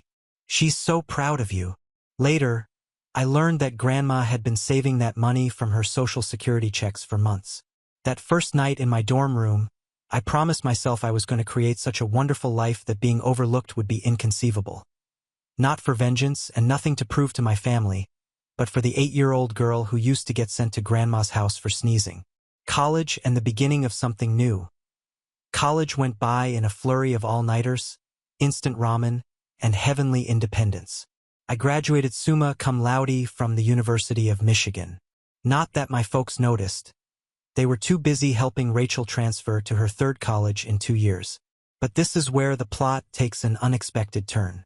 I got an entry-level job at Everett and Phillips Auction House in Detroit. I won't use the real name for obvious reasons, but if you're in the business, you probably know who I'm talking about. A genuine high-end establishment. Many old money clients. That type of transaction. I began with their estate sales business, which involved documenting the belongings of wealthy individuals after their deaths. Not exactly glamorous, but it paid the bills. The breakthrough. My first several months were very standard. Logging countless china sets, categorizing vintage furniture, and so on. Next followed the Kingston estate. Mrs. Kingston was an elderly widow who had died with no children, leaving behind what everyone assumed was a huge collection of costume jewelry. Rooms filled with the material. This is where those hours at Grandma Marie's came in useful. I'm looking through the stack of jewelry when something catches my attention. It's an Art Deco brooch. Nothing really showy, yet something about it felt different. The weight was unsuitable for costume jewelry. The clasping mechanism was far too complex for a copycat. I believe I spent my whole lunch break that day researching old jewelry markers and signatures. I ended up staying late at the office to use the company's membership to several antique jewelry databases. The more I looked, the more certain I got that this was not costume jewelry. It was the real stuff. Problem was, I was the new girl. Nobody would believe me if I claimed we had a potential treasure on our hands. So, I did what the debate team taught me. I meticulously prepared my argument. I spent 2 weeks during lunch breaks and evenings learning everything I could about Art Deco jewelry authentication. I even used some of my pitiful excuse for savings to pay for an online gemology course. Finally, I mustered the guts to approach my boss, Mr. Harrison. I brought the entire presentation, which included comparative images, historical documentation, and the works. The conversation went something like this. My response: "Sir, I think we might have something significant in the Kingston collection." Harrison, scarcely looking up from his phone, says, "Sarah, we've already cataloged those as costume pieces." Me: "You are correct, I know. But look at these makers' marks. They match perfectly with Cartier's 1925 signatures." Harrison, finally paying attention: "Where did you learn all of this?" My reply was, I did some research. Long story short, the costume brooch sold for $47,000 at auction. It turns out that it was part of a limited collection created for some European set in the 1920s. But here's the real kicker. Harrison started to trust me after that. He began giving me other artifacts to authenticate. Suddenly, my pointless pastime of sorting antique jewels acquired real significance. I devoted myself to learning everything I could about vintage jewelry. I took every online course I could afford. I spent weekends at estate sales researching items. I even began a small notepad to document various authentication procedures. My apartment looked like a jewelry scholar's fever dream, with walls covered with printouts of vintage hallmarks and certification guidelines. The auction house started getting results. I was discovering important items that others had overlooked, developing contacts with collectors, and knowing the market. My commission checks became larger. For the first time in my life, I was not simply surviving. I was also saving money. Family still remarkably uninterested. At Sunday dinners, which I still went to like a fool, the discourse went like this: "Mom, Sarah's still at that antique shop, right?" Me: "Auction house. And yes, actually, I just authenticated a rare Tiffany piece. Rachel interrupts. Oh my God. Speaking of jewelry, you guys have to see this charm bracelet I bought at the mall. But I didn't care anymore. For once in my life, I had discovered something wholly mine. Something I was actually excellent at. Something unrelated to being Rachel's sister. Family disappointment, the Rothschild collection. Then came the Rothschild collection. This was about 2 years into my employment at the auction business. A massive estate, old money family. There's a lot of buzz in the industry. I was part of the team that cataloged their jewelry collection, and that's when I noticed it. A fairly commonplace Art Nouveau piece that everyone else had missed. I spent 3 days investigating it. I barely slept. It turned out to be a piece from a famous French jeweler's private collection, which was supposed to have been lost during World War II. When it sold at auction for $238,000, Harrison summoned me to his office. I believed I was being promoted. Instead, he said something that completely changed the situation. Sarah, you're wasting your talent here. You should be running your own authentication business. Initially, I shrugged it off. Me? Start a business with what money? However, the notion took root. I began doing modest freelance authentication projects on the side. Word spread that I had a terrific site. Private collectors began contacting us directly. One night, I was sitting in my modest apartment surrounded by jewelry manuals and authentication tools that I had gradually accumulated, when I had an epiphany. This is something I could actually do. I could create anything on my own. So I did what any reasonable person would do. I took out a large debt against my car. I emptied my savings account. I rented a small office space in a less desirable area of town. People believed I was insane. Perhaps I was. I transformed a storage room above a Chinese restaurant that was about the size of a college dorm room. The rent was low because it always smelled like Kung Pao chicken and the Wi-Fi only functioned if you sat in the corner by the window. But it was mine. The struggle, the first few months were interesting, and by interesting I mean scary. I'd awaken at 4 a.m. with cold sweats, calculating how many months till my savings ran out. Loan payments felt like a rope around my neck. My office furnishings comprised of a card table I purchased from Goodwill and a chair I literally found on the curb. Don't worry, it was thoroughly cleaned. However, in the world of high-end jewelry, reputation and contacts are everything, and my experience at the auction house provided me with both. I started small by doing authentication work for local antique dealers. My fees were lower than the larger organizations, but my attention to detail was becoming known. Word spread. 6 months later, a watershed moment occurred. A dealer I had dealt with at the auction house inquired about a collection of Victorian-era brooches. The owner requested confirmation before selling. It turned out to be a massive collection with pieces from 3 generations of families. I worked on it for 2 weeks straight, rarely sleeping and documenting everything. I discovered 2 extremely rare pieces that had been misinterpreted as later replicas. The owner was so delighted with my detailed analysis that she not only paid my fee but also offered me a 10% commission when the pieces sold. Was that commission? $86,000. More money than I had earned in the preceding 2 years combined. Suddenly, my phone rang a lot. Private collectors had heard about my knack for finding missed pieces. Estate lawyers were seeking advice on inherited jewelry. Even my previous auction house began sending me authentication work. I'm quite sure Harrison was secretly helping spread the news. Thanks, boss. Scaling up. By year 2, I'd hired my first employee, Jenny, a fresh gemology graduate who reminded me much too much of myself at that age. She was extremely intelligent, yet she was neglected since she was quiet. She is now my head of authentication and is well worth her weight in gold. The firm expanded quicker than I could have predicted. Moved to a proper office downtown, goodbye, Kung Pao chicken odor. Created a team of specialists. I've earned a reputation for finding misplaced items. You wouldn't believe how many important historical jewelry items get misinterpreted as costume jewelry in people's attics, keeping it secret from my family. However, success came with its own set of obstacles. The bigger we became, the harder it became to keep it a secret from my family. They still thought I worked in an antique shop. Rachel would make these sarcastic remarks during family dinners. Rachel asks, Sarah, I have some old jewelry I was going to donate to Goodwill. Maybe your little shop would want it. Me, having just authenticated a $1.2 million Faberge item that morning. Sure, I'll look into it. Mom continues to introduce me to everyone as my other daughter. She works with old jewelry or something.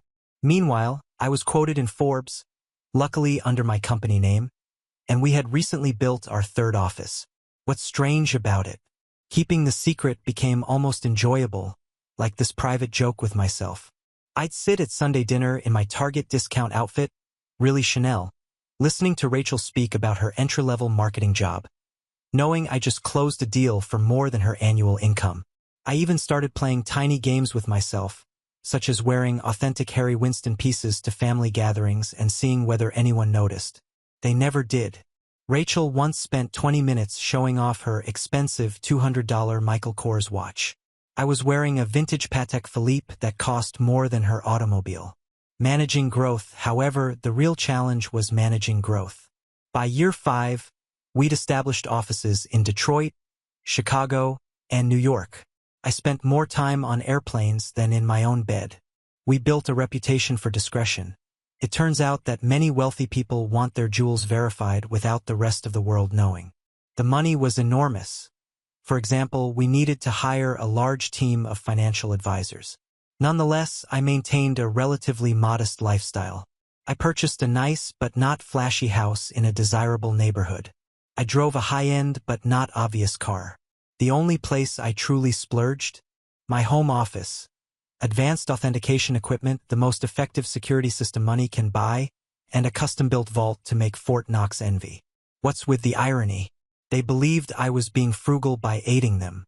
Mom would remark things like, "It's so sweet of Sarah to help out. She must be eating nothing but ramen to manage it." Meanwhile, I had just validated a collection which earned me a commission greater than their mortgage. You know what's strange about success? The more you have, the more difficult it is to explain to others who have always perceived you as inferior. It's like explaining color to someone who has only seen black and white. They lack the necessary context. But by this stage, my company was doing really well. We had the Midwest's high-end jewelry authentication industry cornered, and our reputation was solid gold, pun intended. But every Sunday, I'd travel to my parents' house for dinner, playing Sarah, the modest antique shop worker. The cognitive dissonance was becoming ludicrous. I'd spend my mornings on conference calls with Dubai collectors, my afternoons authenticating million-dollar pieces, and my evenings at my parents' house in carefully chosen normal clothes, eating Mom's overcooked pot roast while Rachel dominated the conversation with stories about her latest marketing triumph. Usually something like bringing her boss's coffee without spilling it. A defining moment. One Sunday is very memorable in my mind. I had just completed a huge transaction authenticating a missing Cartier piece that had been resting in someone's safe deposit box for 40 years. Was it just the commission? 7 figures. I drove directly from the meeting to my parents' place, still euphoric from the successful authentication. She said, "Sarah, honey, is everything okay? Your clothes are looking a bit worn." "Oh, trying to save money," I said, wearing a $3,000 cashmere sweater that I had purposefully chosen for its subtle appearance. Rachel responded, "Well, if you'd gotten a real job instead of playing with old jewelry, your dad." Rachel, be nice. Not everyone can be as successful as you. I almost choked on my pot roast trying not to laugh. The anonymous transfers, monthly payments to my parents began about this time. Aunt Kelly informed me that they were struggling to pay Rachel's educational loans and medical bills. Mom casually stated that they might have to sell the house. I couldn't let that happen. Despite everything, it was still the home I grew up in. So, I initiated an anonymous monthly transfer of $5,000 to their account. When asked, I said I was giving $1,000 by living on rice and beans. They imagined the rest came from Aunt Kelly or another family member. Rachel, of course, claimed responsibility for inspiring family members to help. Watching Rachel spend my money. The money was helpful, but it also had unexpected consequences. My parents began treating me with a strange combination of sorrow and patronizing pride, as if I were some kind of noble poverty case sacrificing everything to support the family. Meanwhile, Rachel's spending became more extravagant. She'd arrive for dinner with new expensive bags, claiming they were outlet finds. They weren't. I can recognize a genuine Gucci at 20 paces. She began taking extravagant vacations and bragging on Instagram about her fortunate life. I'm very convinced she used my support money for shopping sprees. However, I remained silent. The irony was simply wonderful. The MBA drama. Then came the college fund drama. Rachel revealed that she wants to return to school for her MBA. Another private university, of course. Only the best for the golden child. Mom contacted me in tears, explaining how they couldn't afford it. I say, maybe Rachel could look at state schools. They have good programs, too. My mother, oh honey, you don't understand. Your sister needs to maintain certain standards. But speaking of assisting, may I increase my monthly contribution for a few years? I increased it to $7,000 per month. My accounts were unaffected, but witnessing them compliment Rachel for taking initiative with her education while presuming I was living on ramen to help out, that stung a little. The actual kicker, I was giving a guest seminar at the same business school Rachel wanted to attend.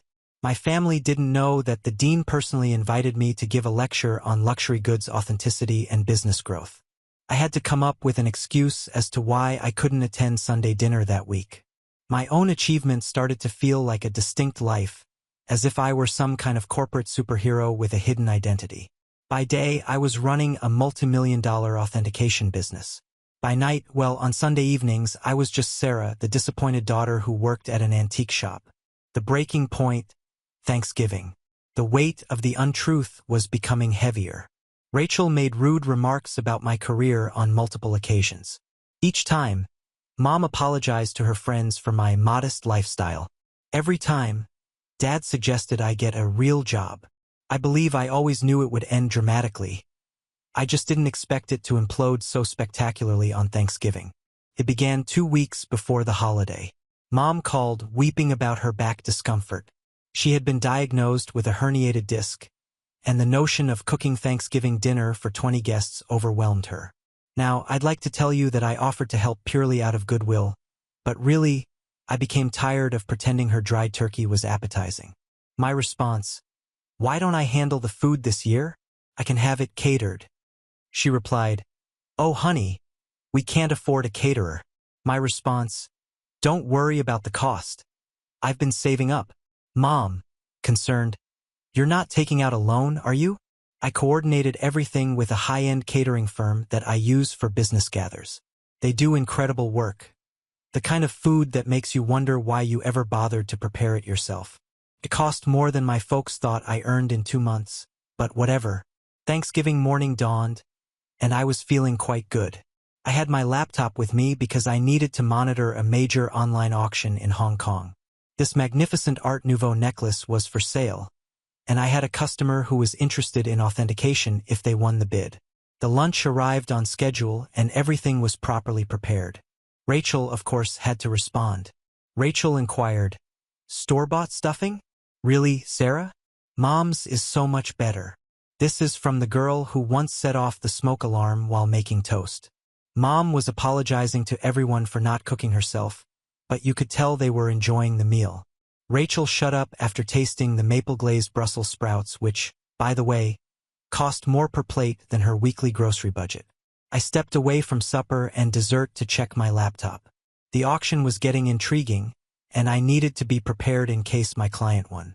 I set up in my old bedroom, which Mom had kept the same since high school. In the meantime, Rachel's room had undergone 3 renovations. That's when everything went wrong. I had left my authentication program running with many tabs open that displayed various accounts and current agreements. Rachel came in without knocking. Some things never change. To borrow my phone charger, she saw my laptop screen and realized this was her chance to finally expose how pathetic her older sister was. Rachel, smirking, let's show everyone what Sarah's really been up to. Before I could stop her, she took my laptop and walked into the dining room. The big reveal, picture this. 20 people, including aunts, uncles, cousins, and my parents, filled with gourmet turkey and half drunk on pricey wine, which they mistook for Trader Joe's. Rachel's reaction. Time to see what kind of important work Sarah's doing on Thanksgiving. She flipped the laptop around triumphantly, apparently intending to disgrace me with whatever minor antique transactions she assumed I was working on. The room went completely silent. You could hear the fancy clock I got Mom for Christmas ticking silently. She believed it was a reproduction.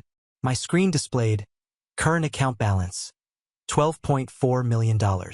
Pending authentication contract, $485,000. Recent transaction, $1.2 million. Hong Kong Auction Company's quarterly profit report, $4.2 million. Rachel's face shifted through 5 different emotions in 3 seconds. The final one landed somewhere between astonishment and nausea. She actually swayed slightly on her feet. Rachel whispers, "This cannot be right." She said, "Rachel, honey, what is it?" Rachel, voice cracking, She's rich. Sarah's rich." Chaos ensues. If it was possible, the hush deepened even farther. Then Mom began giggling, like really laughing. She said, "Don't be silly. Sarah works at that little antique shop." I rose up carefully, straightening out my basic cashmere sweater, which cost more than their monthly mortgage. Yes, actually, Mom. I own one of the largest jewelry authentication companies in the country. For years, those antique shop comments, I authenticate pieces worth millions. That little business you never asked about? It has offices in 3 cities. Dad choked on the liquor. Aunt Kelly dropped her fork. Uncle began coughing terribly. Then Mom's laughing transformed into something else. Her face turned red, then purple. She stood up so quickly that her chair tumbled over. Mom screams, "You have millions and you let us struggle?" My response, "Struggle? I send you $7,000 every month." She replied, "While sitting on millions. Your sister has student loans." So there it was. Instead of congratulations, not wow, we're so proud, just outraged that I hadn't given them more money. Rachel began to cry. Surprising, I know, sobbing about how she deserved to know, and how I had betrayed the family. Dad joined in. My dad, "How could you be so selfish? We're your parents. We raised you." That was when I lost it. Years of being disregarded, years of dismissal, years of being considered as a family disappointment. Everything poured forth. My response, "Raised me? You shipped me off to grandma's every time I sneezed. You missed every achievement, every award, every milestone because Rachel might feel left out. You never saved a penny for my college, but took out loans for her private school. And now you're mad that I built something for myself." The following 5 minutes were chaotic. Mom screamed about family obligations. Dad is yelling about ungrateful children. Rachel alternated between sobbing and demanding to know just how much money I had. Meanwhile, the fancy catering team attempted to serve dessert while seeming exceedingly uncomfortable.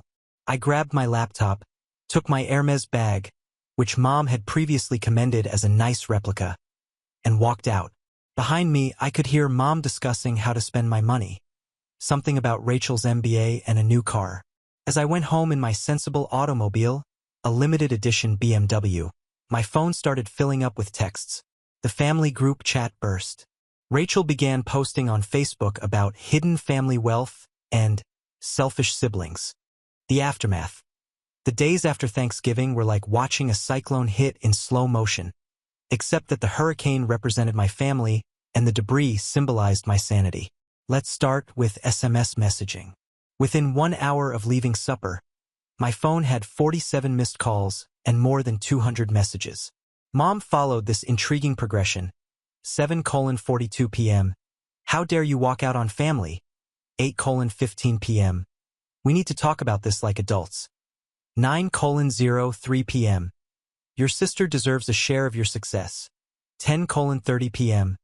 I've already called a realtor about houses in better neighborhoods. 11:45 p.m. Why aren't you answering? This is your mother. Meanwhile, Rachel had become a full-fledged social media fighter. Rachel, on the other hand, had fully embraced social networking.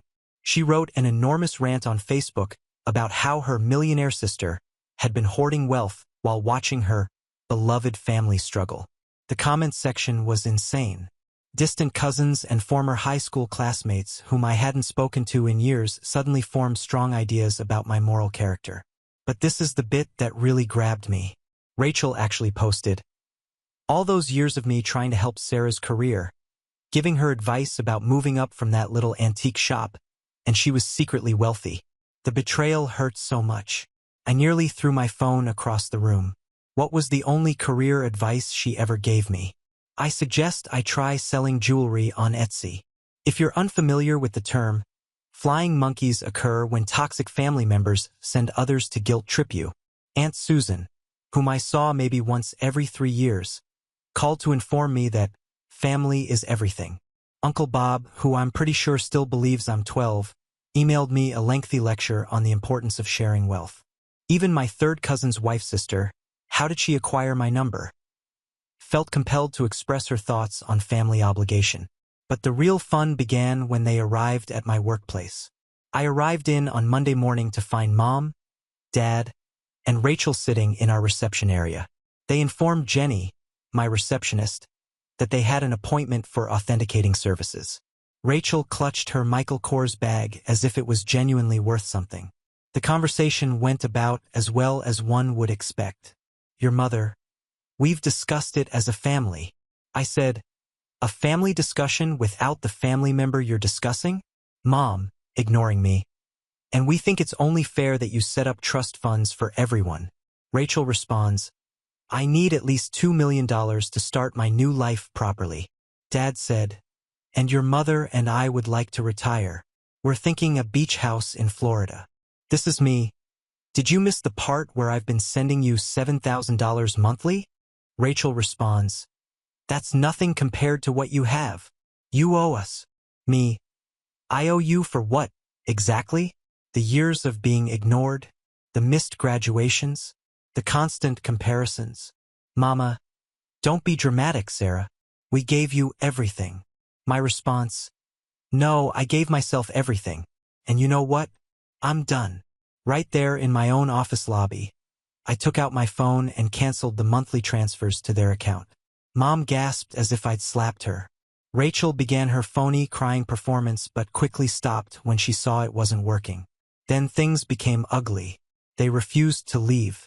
I had to contact security. Seeing my 60-year-old mother being dragged out while yelling about ungrateful children was bizarre. Jenny asked whether I wanted to press charges. I said no. However, I did have their names placed on the building's "Do Not Admit" list. The harassment lasted for weeks. New telephone numbers, fake email addresses, even tried to contact me through my company's customer service.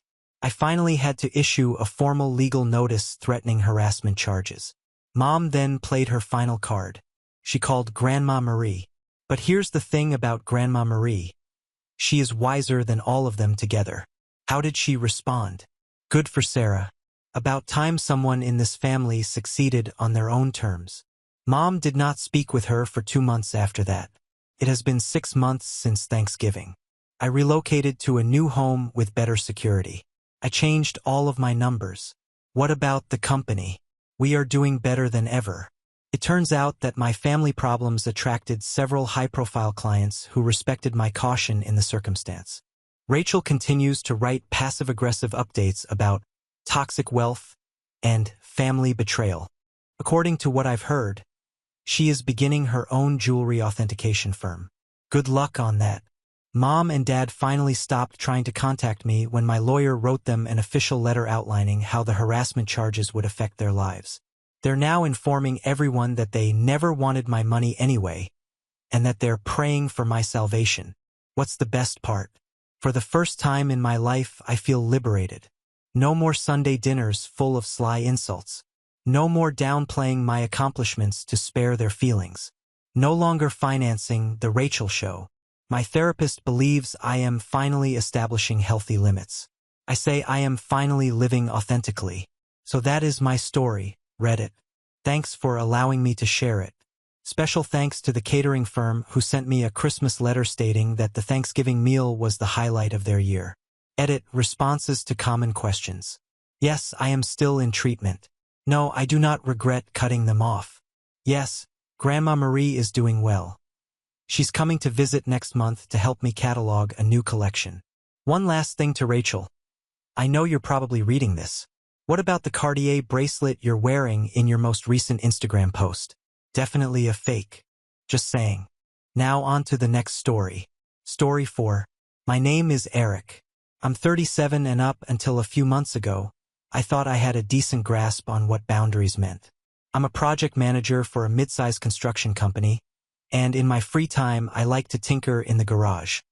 Small carpentry stuff, building shelves, restoring old tools, that kind of thing. The garage has always been my space, my sanctuary. It's where I went after long, draining days when I needed peace and a bit of what does therapy. But that peace, it didn't vanish all at once. It was chipped away slowly, subtly, until one morning, I found myself staring at a padlock on my own garage door. And that's when everything changed. It all started innocently enough. My wife, Jess, had always been close with her family. Her parents, Frank and Marlene, and her younger brother, Troy. They live about 20 minutes from us in a cramped 2-bedroom townhouse that's bursting at the seams. They're not bad people exactly, just messy, disorganized, the kind of folks who can't throw away a broken chair because someone might fix it someday. But that someone is never them. When they called one weekend and asked if we had a little extra space in our garage for some boxes, I didn't think much of it. At first, it really was just a few boxes. 2 cardboard containers labeled Christmas and books. I shoved them in a back corner under my workbench and figured they'd grab them once they needed their decorations or found time to sort them out. But then the visits started increasing. Every couple of weeks, Frank would swing by with just one more thing, usually dragging a reluctant Troy with him. Soon, it wasn't just boxes. It was chairs, bags, some old gym equipment, and what looked like parts of a disassembled futon. My workbench became harder to access. My floor space shrank. I had to move things around constantly just to get to my drill press. I brought it up with Jess casually at first. "Hey, your parents are kind of taking over the garage," I said one evening while we were cleaning up after dinner. She waved it off with a tired smile. "They're just storing a few things, Eric. It's not forever. Be patient." Okay, I tried to be. I really did. But patience, it turns out, has a shelf life, especially when your garage starts to look like a second-hand furniture warehouse. A few more weeks passed, and I came home one night to find Frank and Marlene inside the garage going through my drawers. Frank was holding one of my wrenches, squinting at it like he wasn't sure if it was his or mine. "Hey," I said, not harshly, but not soft either. "What are you guys looking for?" "Oh," Marlene chimed in. "We were just trying to find a screwdriver. Troy thought he left one here." "Why would Troy leave a screwdriver in my garage?" I asked, not entirely joking. Frank chuckled. "Well, we've all been using the space so much lately. It's kind of like a shared garage, right?" I didn't laugh. I didn't even blink. I just stared at them until they awkwardly shuffled out. That night, I told Jess point blank, "Your parents need to move their stuff. This isn't working. I can't even use my tools without tripping over their junk." She sighed like I was the unreasonable one. "It's not junk and they don't have space. Eric, come on. It's just the garage. Why are you so territorial about it?" That hit a nerve. I don't ask for much. I don't care if her mom rearranges our living room every Christmas or if Troy drops by and eats all our cereal. But the garage, that was mine, my one little bubble. But instead of arguing, I let it go for the moment. A few days later, I noticed something strange. One of my tool cabinets had been moved, not slightly bumped, but completely relocated to make space for a giant plastic shelving unit filled with God knows what. I opened a few bins out of curiosity. Extension cords, tangled holiday lights, a waffle maker, and bizarrely, a shoebox full of old VHS tapes. It was chaos. I went inside and asked Jess if she knew what happened. She barely looked up from her phone. "Oh yeah," she said. "Mom came by earlier. She needed more space and thought it would be better to organize everything on shelves. Isn't that more efficient?" Efficient, right? For them, maybe. I was furious, but I held it in. Instead of blowing up, I started moving my tools into the basement, carving out whatever corner I could between the water heater and the washing machine. It wasn't ideal, but I was tired of fighting. At least, that's what I told myself until the padlock. It was a Saturday morning when I found it. I had just come back from a hardware store run, coffee in hand, eager to finally repair the busted hinge on our side gate. But when I walked up to the garage, my key didn't work. I frowned and tried again. That's when I noticed the shiny new padlock. Thick, heavy-duty, with a fresh gleam like it had just been installed that morning. I stood there in disbelief, gripping the handle like maybe, just maybe, if I pulled hard enough, reality would bend in my favor. I stormed inside. Jess was in the kitchen humming and making a smoothie. "Jess," I said, trying to keep my voice steady. "Why is there a padlock on the garage?" She didn't turn around. "Oh, that. Dad put it on. He said they didn't want anything disturbed since it's mostly their stuff now." I blinked. Their stuff? Their garage. She shrugged like it was the most normal thing in the world. "You haven't really been using it much lately, Eric. You've got your tools downstairs now. They just needed a secure place for everything. You understand, right?" No, I didn't understand. Not one bit. My heart was pounding in my chest. A mix of anger, betrayal, and something deeper I couldn't even name yet. I walked to the hallway, opened the closet, and grabbed my toolbox. I didn't say a word. Not when Jess asked where I was going. Not when she muttered something about me being dramatic. I just walked outside, stared at that padlock one more time, and started unscrewing the hinges. I didn't break it. I didn't need to. I had enough tools to bypass a silly lock. Within minutes, I had the door open and stood in the garage, surrounded by everything that had slowly replaced me. Every shelf, every bin, every dusty old chair felt like a slap in the face. I took a long, steady breath. Then I made a decision. By noon, I had cleared a third of the garage. Carefully, methodically, I placed everything neatly on the curb, wrapped in plastic if it looked fragile, stacked where it wouldn't fall. I wasn't doing this in a rage. I was doing this like someone handling biohazard because that's what it felt like. Contaminated. Wrong. At 3:45 p.m., Jess came outside. Her eyes widened. "Eric, what are you doing?" I didn't stop packing. "Reclaiming my garage," I said quietly. She walked over, her voice rising. "You can't just throw their stuff out." "I'm not throwing it out," I said calmly. "It's on the curb. They can pick it up anytime." She stared at me like I'd grown a second head. "You're being unreasonable." I turned to face her fully. "No, Jess. What's unreasonable is me being locked out of my own space because your family can't rent a storage unit like normal adults." Before she could reply, my phone buzzed. It was Frank, then Marlene, then Troy. I didn't answer. I just kept working. And by sunset, everything was out. Every last box, bin, and bag. And what I did next? Well, let's just say it made Frank go absolutely pale when he arrived. Frank pulled up around 6:15 p.m. in his beat-up Ford Explorer, tires screeching slightly as he braked too hard in front of our driveway.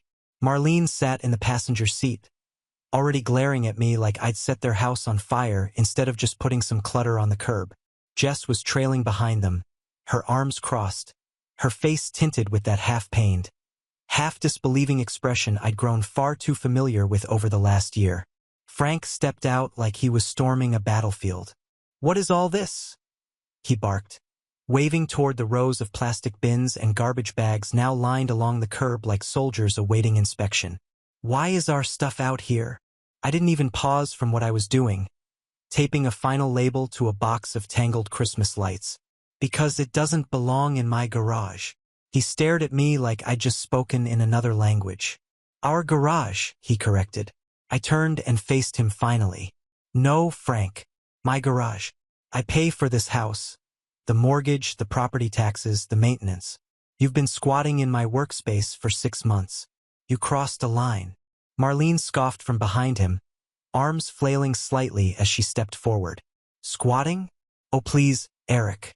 We asked permission." "Yes, for 2 boxes. I shot back. 2 boxes that somehow turned into 20 bins, a treadmill, an entire shelving unit, and a padlock on my door. "You didn't ask for that." Frank's face started turning red, veins rising slightly on his temple. You're being petty. It was a storage favor. Families help each other out. And I did help, I replied. For months. But helping you doesn't mean handing over ownership. That's not family. That's exploitation. Jess was standing behind them now, silent. But I could feel her watching everything. She hadn't said a word since I started emptying the garage.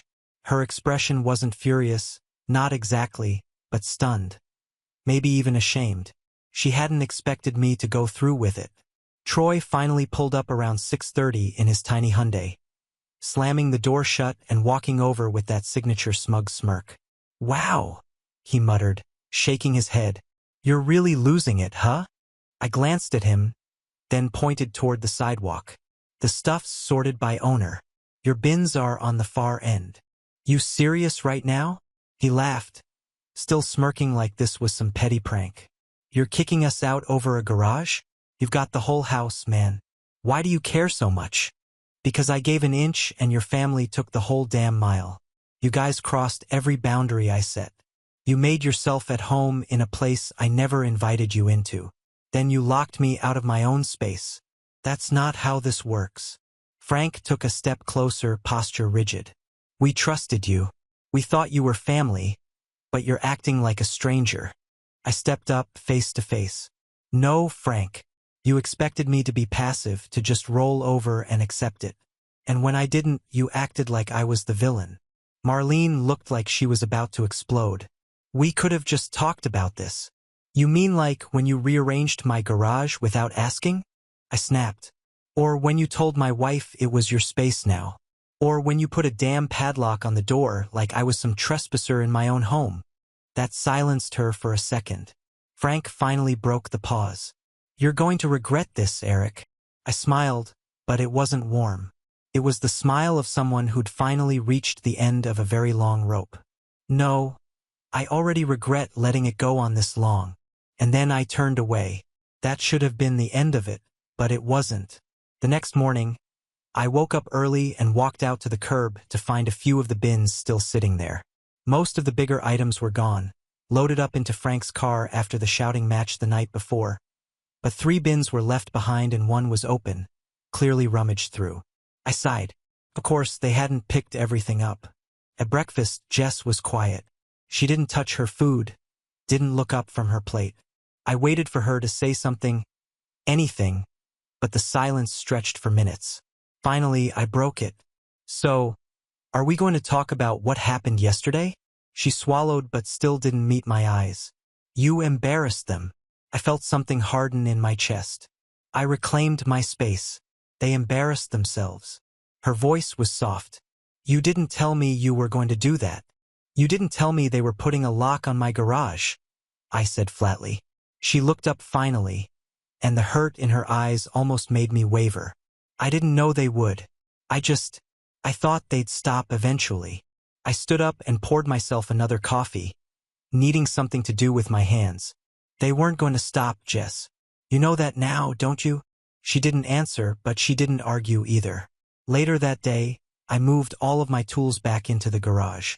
It felt strange at first, like returning to a room that had been occupied by strangers. But with each shelf I reorganized and each tool I put back in place, I felt something settle inside me. Not just relief, but control. Like I had taken back something that had been quietly stolen from me piece by piece.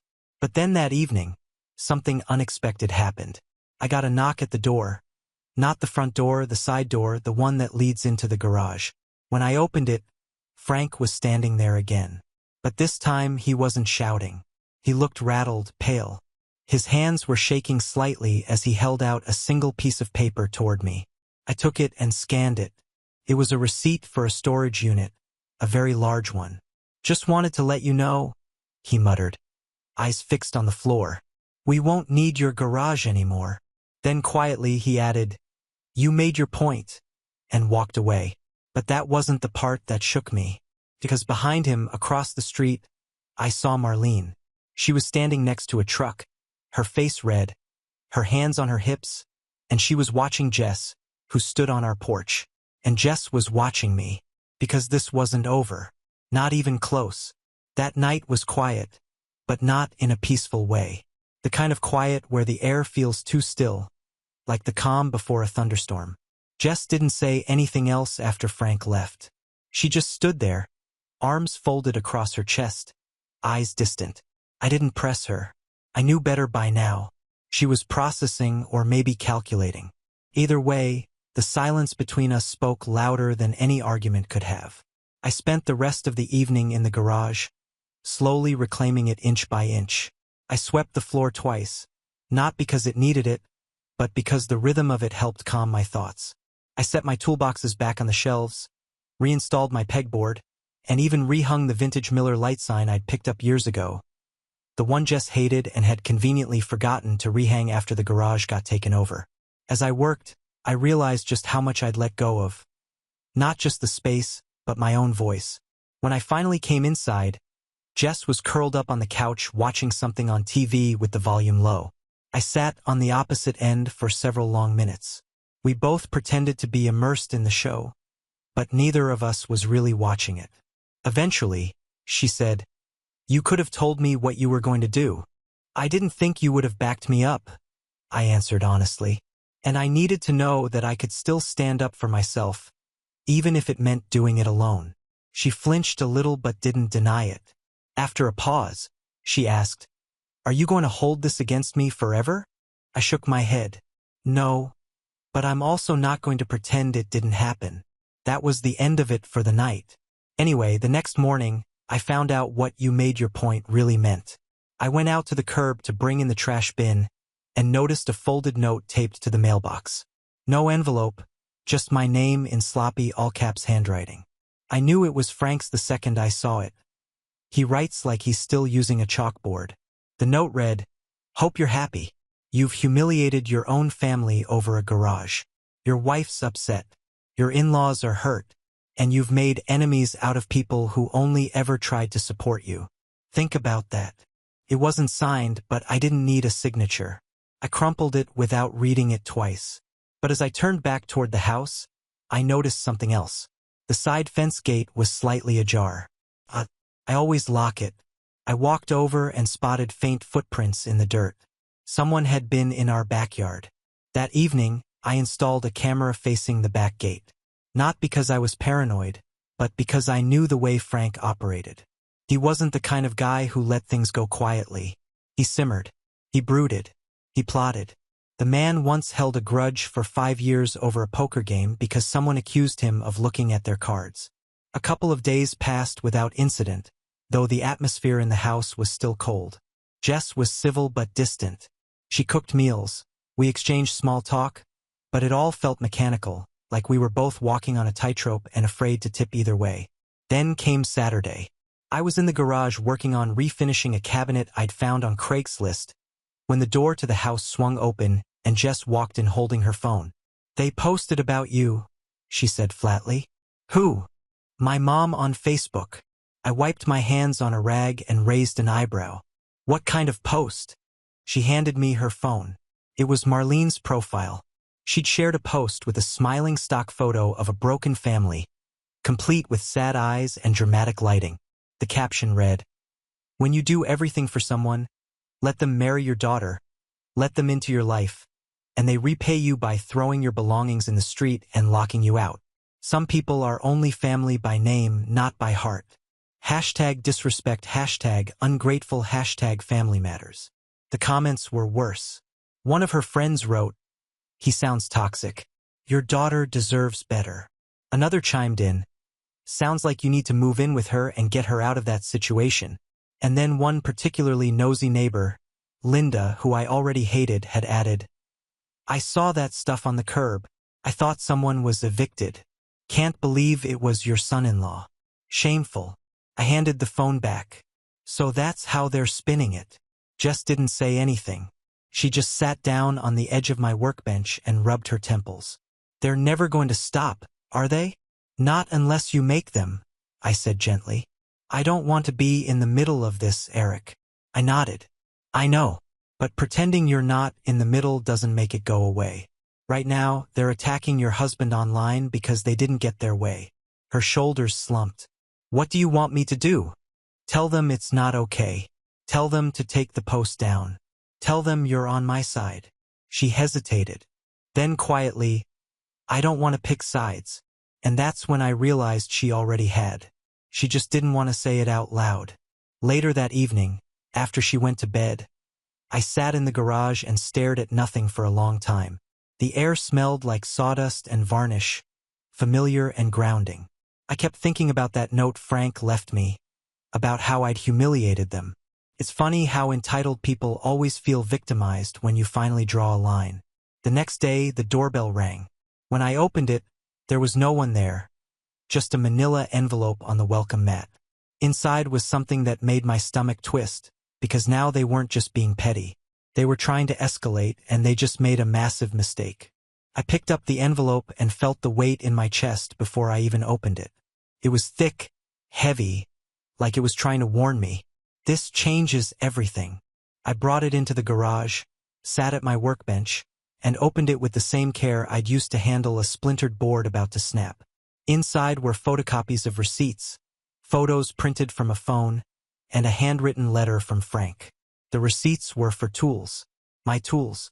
Photos showed my workbench, my drill press, my shelves, all labeled in sloppy black Sharpie with little notes like, "Ours, family property. Contributed by Frank." The letter was worse.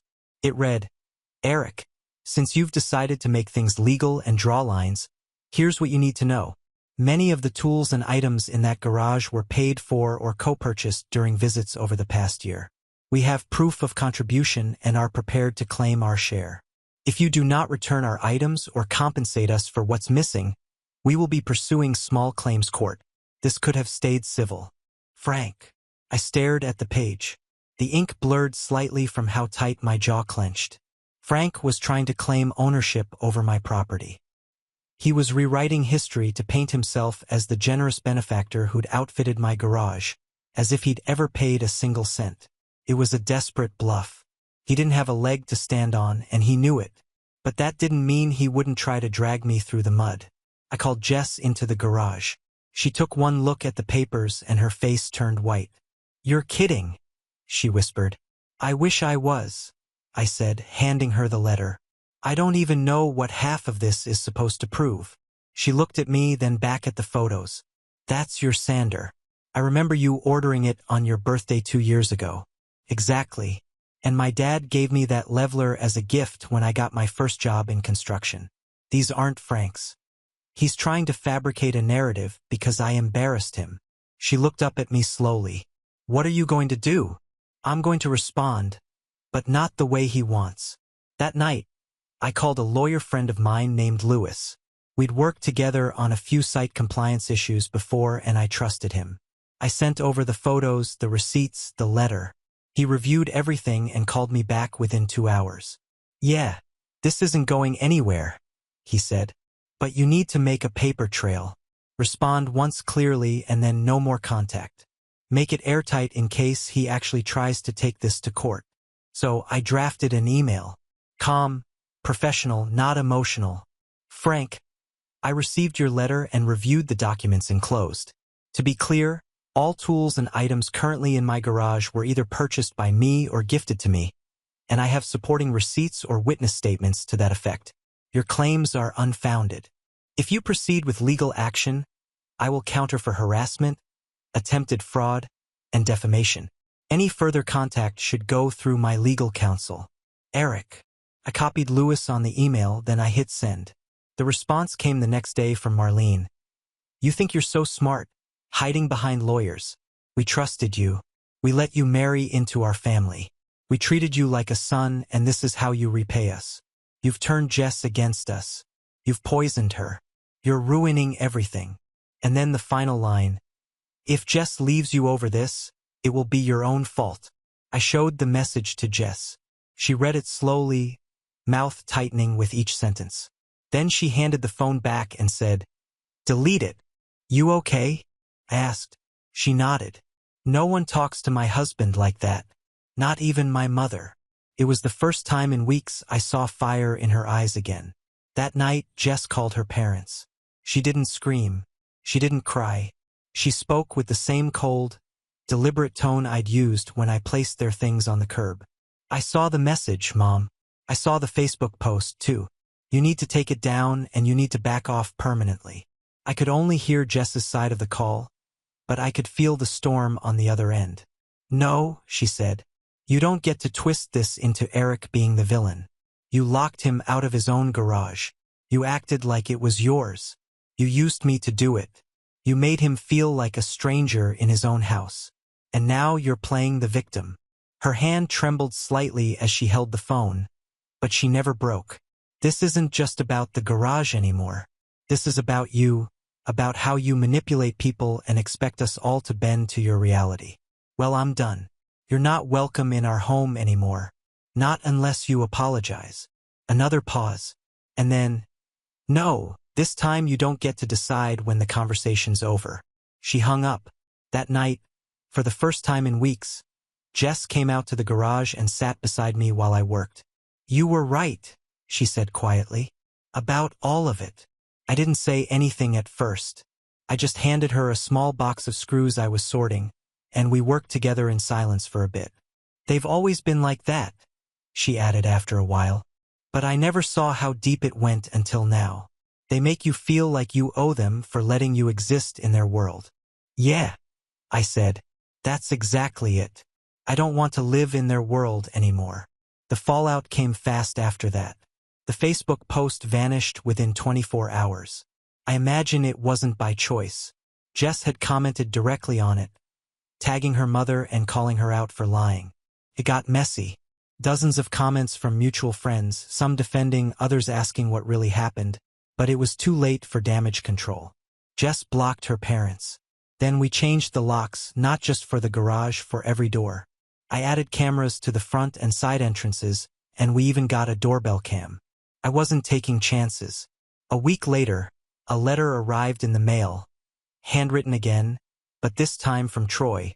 He didn't want to pick sides, he said, but he thought it was messed up that we'd cut off contact over some storage space. I didn't respond. Jess didn't either. We were done explaining ourselves. The garage is quiet now. Mine again. The tools are back where they belong. The floor's clean. The Miller Lite sign is crooked, but I like it that way. It reminds me that this is my space, not anyone else's. Sometimes I catch Jess in the doorway watching me work. She smiles now. Real smiles, not the tight, apologetic kind she used to give when her family caused drama. We're stronger. We've got boundaries. We learned the hard way that you can't let people stay in your life just because they share blood. Not if they poison your peace, twist the truth, and treat you like a resource instead of a person. Family isn't who says they love you. It's who respects you. And in the end, reclaiming my garage wasn't just about a room. It was about reclaiming my life. Now on to the next story. Story 5. My name's Kevin. I'm 27. And up until about 2 years ago, I still held out hope that my family would eventually come around and see me as more than the convenient scapegoat they molded me into. But people don't change just because you hope they will. Sometimes they double down. And when they do, all that's left is for you to stop hoping and start remembering who you are. I grew up as the oldest of 3. Then came Rachel, the golden child, and Eric, the accidental caboose, who was too young to matter in any of the family politics. From the outside, it probably looked like we were close. Family holiday photos, polite comments on Facebook, the usual digital facade.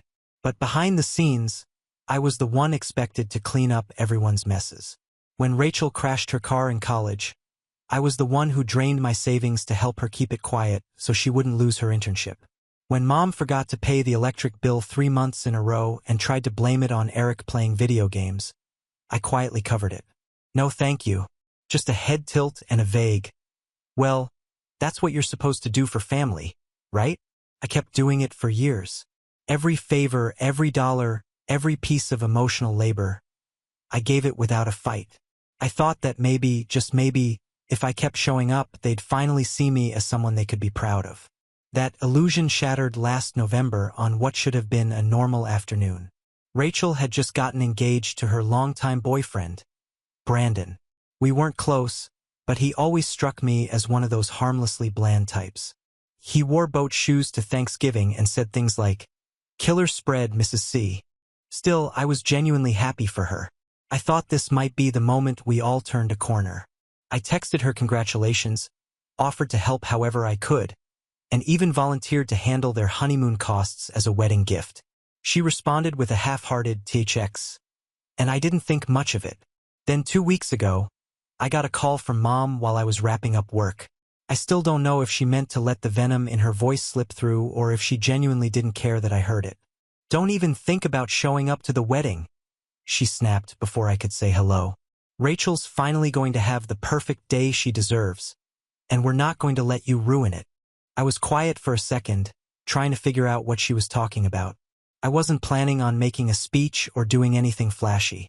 I was just going to show up, clap at the right moments, maybe hug a few people. Ruin it? How? I asked slowly. Her voice dropped into that sickly sweet tone she always used when she wanted to disguise something cruel. "Kevin, you've never exactly looked the part. You know that, right? You always dress like you're going to a job interview, and not a good one. And the way you hover around, it's off-putting. Rachel doesn't want you in the photos. She asked me to tell you, and frankly, I agree." I couldn't breathe for a second. Felt like my ears were ringing. All the years I'd bent over backward for them, all the effort to be supportive, and now I was being told I didn't even deserve a seat at the wedding, that I'd somehow ruined their perfect little family image by simply existing in the background. I could hear Rachel's voice in the background, too. Like, dismissive, laughing like this whole thing was some kind of inside joke. "Tell him he can send a gift, though," she called out. "He's still good for that." I didn't raise my voice. I didn't yell or defend myself. I just smiled. It was the same smile I used to give my boss when he tried to dump his work on me. The one that says, "You have no idea what I'm about to do." "Sure," I said, my tone light. "I understand." She hung up without another word. I opened my laptop, logged into the joint account I'd set up for the honeymoon gift, and reversed the transfer. $4,200 back into my pocket in 5 seconds. I took a screenshot of the reversal and texted it to Mom with a simple caption. "I wouldn't want to ruin anything." No reply, but I know she saw it. She always reads messages obsessively. Now, here's the part they really don't know. Last year, I quietly invested in a chain of mid-tier venues that were struggling post-pandemic. One of them happened to be the exact location Rachel bragged about booking on Instagram. Lakeview Ridge, the one with the big white gazebo and overpriced brunch menu. The moment I recognized it in her post, I double-checked my emails. Yep, it was under our portfolio. Not only did I partially own it, I had final sign-off power on all large events held there, including, say, weddings. At first, I considered pulling the plug immediately, just canceling the booking, watching them scramble, but that felt too easy, too quick. They wouldn't feel it. They wouldn't understand it. I wanted them to stew in their own smugness a little longer. I wanted them to post their countdown stories, their dress fittings, their seating chart arguments. I wanted them to laugh behind my back just a few more times. So instead, I've been watching, patiently waiting. I made a few quiet calls to the event coordinator at Lakeview Ridge, asking to be notified if there were any concerns or issues with the Carsons' wedding reservation. I reviewed the contract and, let me tell you, it's airtight, except for one tiny clause buried deep in the fine print. Full payment is required 10 days before the event or the booking is considered forfeited. Not delayed, not postponed, forfeited. The wedding is in 12 days, and as of this morning, no final payment has been submitted. I didn't need to do anything yet. Just wait. Watch. Let them keep treating me like a footnote, like a burden they'd rather crop out of the pictures. Let them keep smiling for the camera, completely unaware that the floor they're standing on was laid by the one person they deemed unworthy of standing beside them. It was amazing how quickly people forgot where their money came from once it was no longer being handed to them in silence. I hadn't heard a single word from Rachel or my mom since that phone call. Not even a half-hearted, "Maybe you could come to the rehearsal dinner as a peace offering." Nothing. Just silence and smugness. But that's the thing about silence. It lets you hear everything they don't say out loud. I spent the next few days doing something I hadn't done in a long time, living my life without them. I hit the gym again, cleaned up my apartment, took myself out to dinner. For once, my phone wasn't blowing up with requests for favors or emergency money transfers. It was peaceful, quiet in the kind of way that feels earned, like the calm before a controlled storm. But then, 5 days before the wedding, I got a notification from the venue's coordinator, Amy. She's been with Lakeview Ridge for years and has seen more family meltdowns than a therapist. She's sharp, composed, and a little too observant for her own good. Her message was short and polite, but the subtext was crystal clear. Hey, Kevin, just checking in. The Carson party still hasn't submitted the final payment. I've sent 2 reminders with no reply.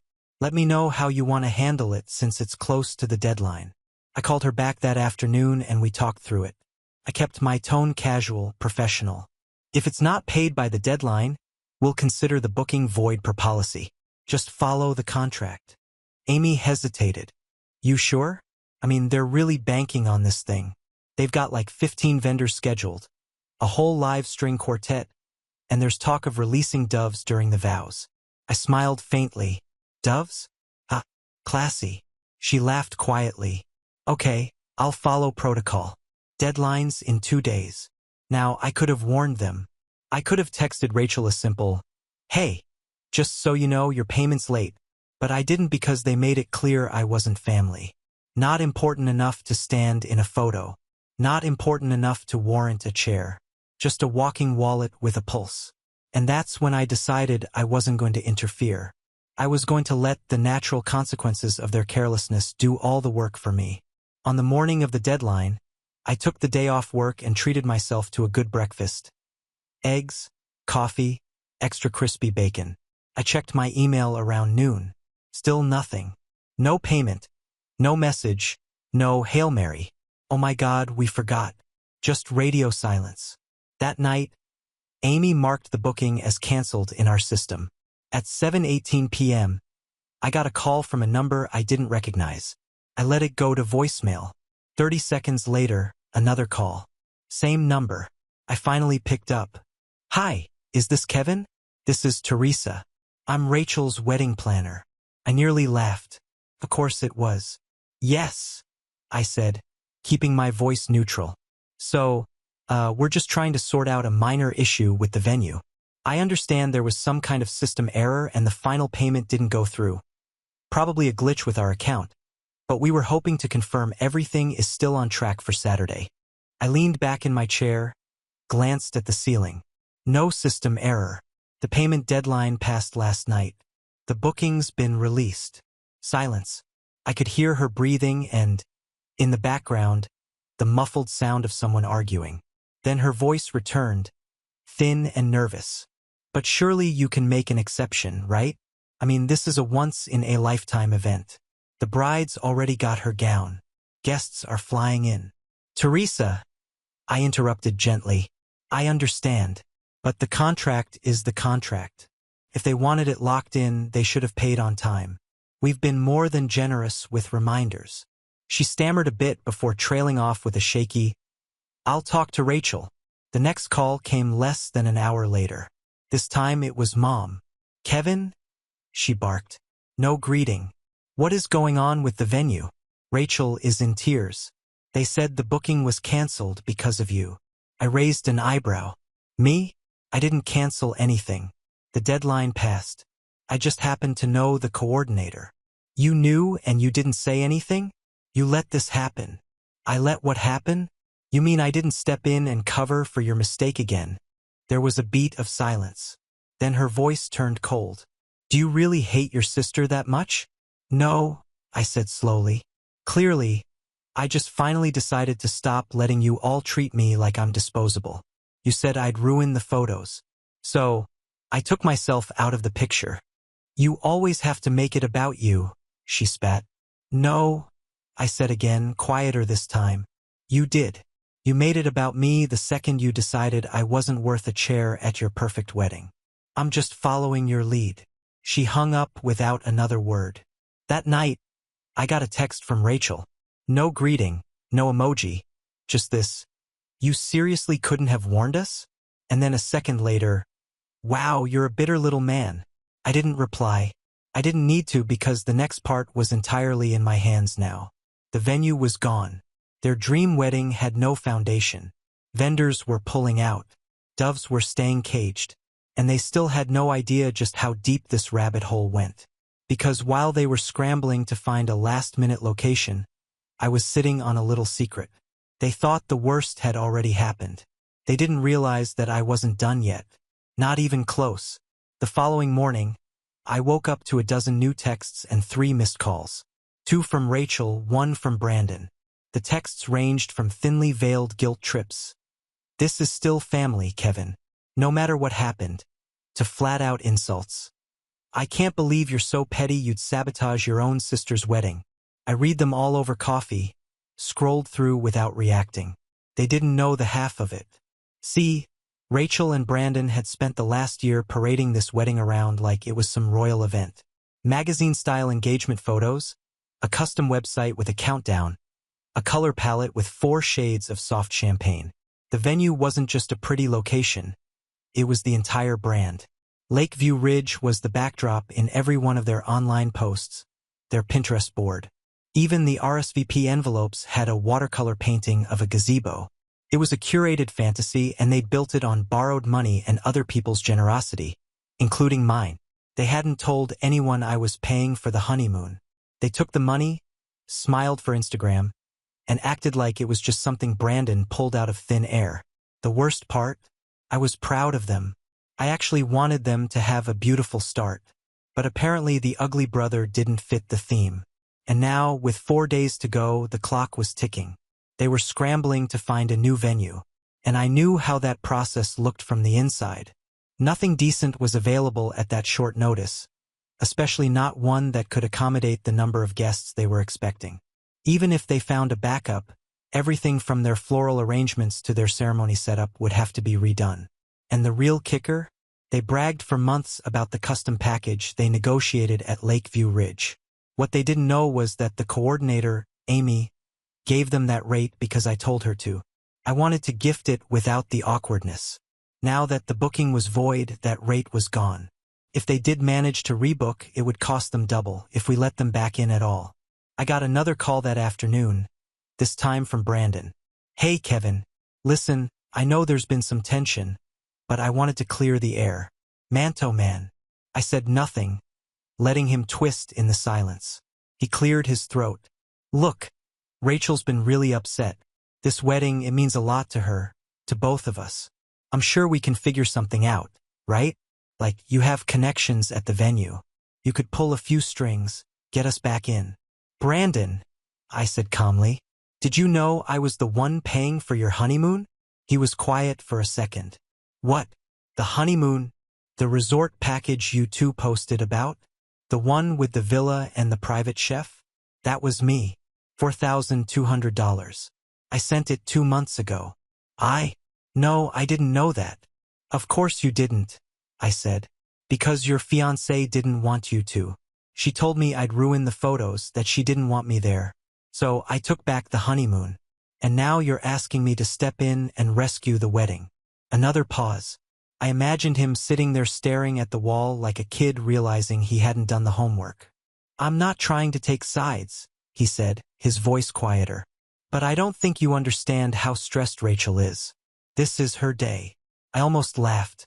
"Oh, I understand. I just don't care anymore." Click. 3 hours later, I got an email from Amy with the subject line, "Update on Carson's." I opened it. In short, Rachel had called the venue, sobbing. Claimed she was blindsided by the cancellation, that it was unfair and completely unethical. She demanded to speak to the owner directly. Amy asked if I wanted to respond personally. I told her not yet. Instead, I did something better. I logged into the venue's website backend and added a small update to their homepage. "Please note, Lakeview Ridge is proud to host a private corporate event on April 27th. No wedding bookings will be honored on this date." That was their wedding day. I didn't use their names. I didn't have to. Anyone looking for a last-minute rebooking would see it. Every other venue in the area would assume we were booked solid. I had just quietly turned off the lights on every backup plan they had. That night, my aunt messaged me. Aunt Claire texted, "Hi, sweetheart. Can we talk?" Rachel's devastated. "Your mom is beside herself." I stared at it for a while. I replied, "She said I'd ruin her photos." I took that seriously. She left me on read. The next morning, the group chat lit up. Not mine, theirs. My cousin forwarded me screenshots. My mom was furious, blaming me, blaming Amy, blaming Mercury in retrograde for all I know. She ranted about how this wasn't how family treated each other, how she'd bent over backwards to include me. Rachel chimed in with a gem. "He's been jealous since high school. I always knew he'd find a way to make it about him." Jealous? That word hit like a slap and a punch wrapped in silk. Jealous of what? The curated spotlight she lived under? The endless stream of fake compliments and whispered betrayals? I had built everything I owned by working quietly while they posed for pictures. I gave without asking for credit. And now, apparently, I was bitter for not letting them set me on fire one more time. So I made a choice. I forwarded everything to Amy and said, "You can respond now. Tell them the owner reviewed the situation and denied the rebooking per policy." Then I picked up the phone and made one more call. A friend of mine named Carter runs a high-end catering company downtown. He owed me a favor. I asked him for a little something for Saturday. Nothing big, just a modest corporate luncheon. 10 people, same day, same time, same venue. He laughed. "You want me to book the place out on their wedding day?" "Not just book it," I said. "I want photos. Instagram, the works. Tag the venue. Hashtag the event. Make it look like the best catered celebration of the year." He was quiet for a second. "Damn, Kevin, you're really doing this." I smiled. "They asked me not to show up to the wedding, so I won't. But that didn't mean I wouldn't leave my mark." Saturday arrived with the kind of weather brides pray for. Crisp air, not a cloud in sight, soft sunlight filtering through early spring leaves. The lake at Lakeview Ridge was still, reflective like glass, and the white gazebo gleamed against a backdrop of budding cherry blossoms. It was perfect, idyllic, and not at all what Rachel was expecting. I got up early that morning, not because I needed to, but because I wanted to savor every minute. I took my time showering, brewed the good coffee, even ironed my shirt. Not to wear, just to feel a little sharper. Then I sat by the window, phone in hand, watching the chaos unfold in real time. The first post came from a distant cousin, Rachel's college roommate. A confused selfie in her car. "Is the venue closed? Just got here and no one's answering the gate. Please tell me I'm not the only one who didn't get a cancellation notice." I sipped my coffee, refreshed the tag. More followed. Bridesmaids in full makeup standing outside the locked gate with their arms crossed. Groomsmen in rental tuxedos pacing beside parked cars. A flower girl asleep in someone's back seat, her tiara sliding off. They hadn't told anyone. That was the part one hadn't expected. I figured Rachel or my mother would have done damage control, at least sent out a mass text. But no, they were so convinced everything would work out. So sure someone, me, would swoop in to save them at the last second, that they hadn't even warned their guests. Entitlement turned to paralysis. Then came the post that made me laugh out loud. Lakeview Ridge hosting a beautiful lakeside luncheon for a special team today. Nothing like a little sun, spring air, and great food to celebrate big wins. Hashtag private event, hashtag booked out, hashtag corporate luxury. 3 long tables draped in white crystal glassware, waiters in black vests, a champagne pyramid. In the background, barely visible but unmistakable, was Rachel's custom floral arch, now repurposed for our luncheon's dessert bar. The sign she had painted by an Etsy artist, "Forever Starts Here," was flipped and relettered by Carter's team to say, "Success starts here." I wish I could have seen her face. Around noon, I got a call from Amy. I picked up immediately. "Kevin," she said, barely containing a chuckle. "We have guests trying to climb the side gate." I laughed. "Please tell me that's a joke." "Nope. One of the groomsmen swears he knows someone inside." I told them the property is under private booking and that security has been notified. "They bring the doves?" "Oh yes, 2 handlers and a crate. They're sitting on the curb looking very confused." I chuckled again, slower this time. You've been amazing, Amy. Really. I owe you big for this. You don't owe me anything, she said. This is the best Saturday shift I've had in years. At 2:41 p.m., the inevitable happened. My mom called. I let it ring. Then Rachel, then Brandon, then my aunt. I didn't answer a single one. Instead, I opened the group text, the one I was still silently in, even though they'd stopped tagging me months ago, and typed exactly 2 words, "You're welcome." Then I left the chat. That night, I heard from Eric, my younger brother, the only one in the family who'd ever treated me like an actual person. He wasn't at the wedding. He called me the day after I pulled the honeymoon fund. Said, "If they're going to act like you don't exist, I'm not pretending they're saints." He stayed quiet, respectful, but I could hear in his voice he'd had enough, too. His message was short. "Eric, I saw the posts. I don't even know what to say, but I'm proud of you." They needed to be humbled. "I'll call tomorrow." And for once, I felt it. Not just pride, not just relief, closure. Because here's the thing. People like Rachel, like my mother, they build their world on optics, on appearances, the seating charts, the dress fittings, the stories they'll tell over a drink in 5 years. What I gave them wasn't just a ruined wedding. It was a shattered illusion. No one would remember how stunning her dress was. They'd remember standing outside a locked venue in heels for 2 hours. They'd remember the doves that never flew, the brunch that was served to a corporate team while the wedding guests stood in the parking lot, the whispered questions. Why didn't they pay? Didn't they have help? And eventually, someone would point out that maybe, just maybe, Rachel wasn't the victim. Maybe the brother she tried to erase had simply said enough. 2 days later, my mother showed up at my door. She didn't knock. She pounded. I waited a minute, then opened it slowly. She looked exhausted. Her mascara had dried into the wrinkles beneath her eyes. Her blazer was wrinkled. Her posture hunched, but her tone still sharp. "You think you proved something?" she hissed. "No," I said calmly. "I know I did. You humiliated your sister." I looked at her for a long time. "She humiliated me. You did too. For years. You just thought I'd keep taking it. That I'd always show up, clean up, and keep quiet. Not anymore." She stepped forward like she wanted to argue, like she had a speech prepared. But I didn't give her the space. "I bought the venue. I paid for the honeymoon. I supported this family when no one else did. And you erased me for optics. So this time you got erased." She stood there trembling, but she didn't say anything else. Finally, I added, "You can tell Rachel I'm not angry. I'm free. That's a better gift than anything on her registry." And I shut the door. A month passed. Then 2. I didn't hear from them. Eric and I grab dinner twice a week now.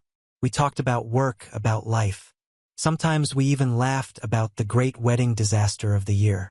I'd gotten a few sly messages from people who had been at the event, congratulating me without really saying what they were congratulating me for. And that was enough. I didn't need a parade. I didn't need a public moment. I had peace. I had power. And for the first time in years, I had a family that I chose, not the one that tried to write me out of their perfect picture. So I took the frame and I burned it. Now on to the next story. Story 6. After my C-section, I texted the family group, "Please, I can't move. Can anyone come?" Silence. The next day, Mom posted, "Sunshine, wine, and my favorite people." 6 weeks later, still weak and alone, I woke to 81 missed calls and my sister's message. "We need $2,300 immediately." I didn't make a scene. I don't remember much from the first few hours after my C-section. The room was cold. The lights felt too bright. And every sound came through like it was underwater. I was shaking from the anesthesia, sweating through my gown, and completely alone. But I do remember one thing clearly, holding Milo for the first time. He had this squished up, serious little face and a tuft of hair that stood straight up. He looked like a grumpy old man. I fell in love instantly. The nurse asked me if anyone was coming. I said, "No." She nodded like she'd heard that before. The baby's father was gone. For days before my scheduled surgery, We had a stupid argument about the crib not being assembled. He slammed the door and disappeared. No calls, no texts, no excuses. Just vanished. I didn't even try to chase him down. At that point, I already knew what kind of man he was. His absence only confirmed it. That night in the hospital was brutal. I couldn't sit up without help. Couldn't lift Milo.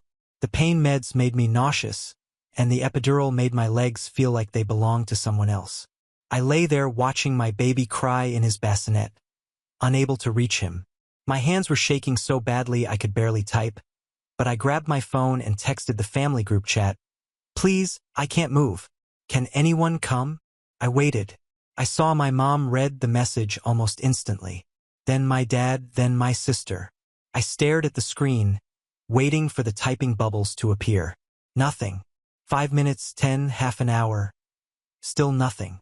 The nurse eventually came and helped me. No one replied. The next morning, while I was half asleep and trying to latch Milo, I checked Instagram. My mom had posted a picture. She was at a vineyard in Napa with my sister, both of them holding wine glasses and smiling like they hadn't a care in the world. The caption said, "Sunshine, wine, and my favorite people." That hurt in a way I didn't expect. Not even a "how are you?" No one called. No one came.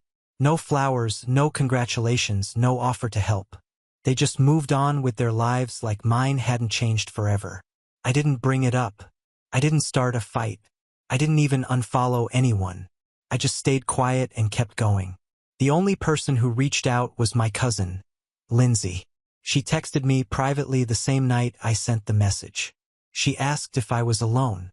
I told her yes. She said, "I'll be there in the morning." And she was. She brought groceries, a secondhand baby wrap, and a suitcase. She never once asked me why my mom wasn't there or where the baby's dad went. She just stepped in and helped. She held Milo while I slept, walked with him at 3 a.m. when he was gassy, helped me figure out how to function on 2 hours of sleep and microwaved oatmeal. She even made a job out of helping me, working remotely from my couch. 6 weeks passed. I didn't hear a single word from my parents or my sister, not even a check-in. Lindsay became the only family I saw or spoke to, and even though things were hard, I was recovering from surgery, breastfeeding, and figuring out how to budget with one income, I felt more peaceful than I had in years. Then yesterday, everything changed. I woke up to my phone buzzing nonstop. I thought maybe something had happened to Milo, but no, it was missed calls, 76 of them. And then 5 more while I was trying to make sense of it. My dad, my aunt, even numbers I didn't have saved. It didn't stop. I checked the last message. It was from my sister. "We need $2,300 immediately. It's an emergency." No explanation, no context, just that. I didn't respond. I didn't ask what it was for. I didn't even feel surprised. I just turned my phone over, picked up Milo, and kissed the top of his head. They'd made it very clear who their favorite people were. And now they needed something from me. The silence I'd lived with for weeks had just been broken. Not by concern, not by love, but by a price tag. This time, I wasn't the one begging. And I wasn't going to play along. The calls finally stopped around noon.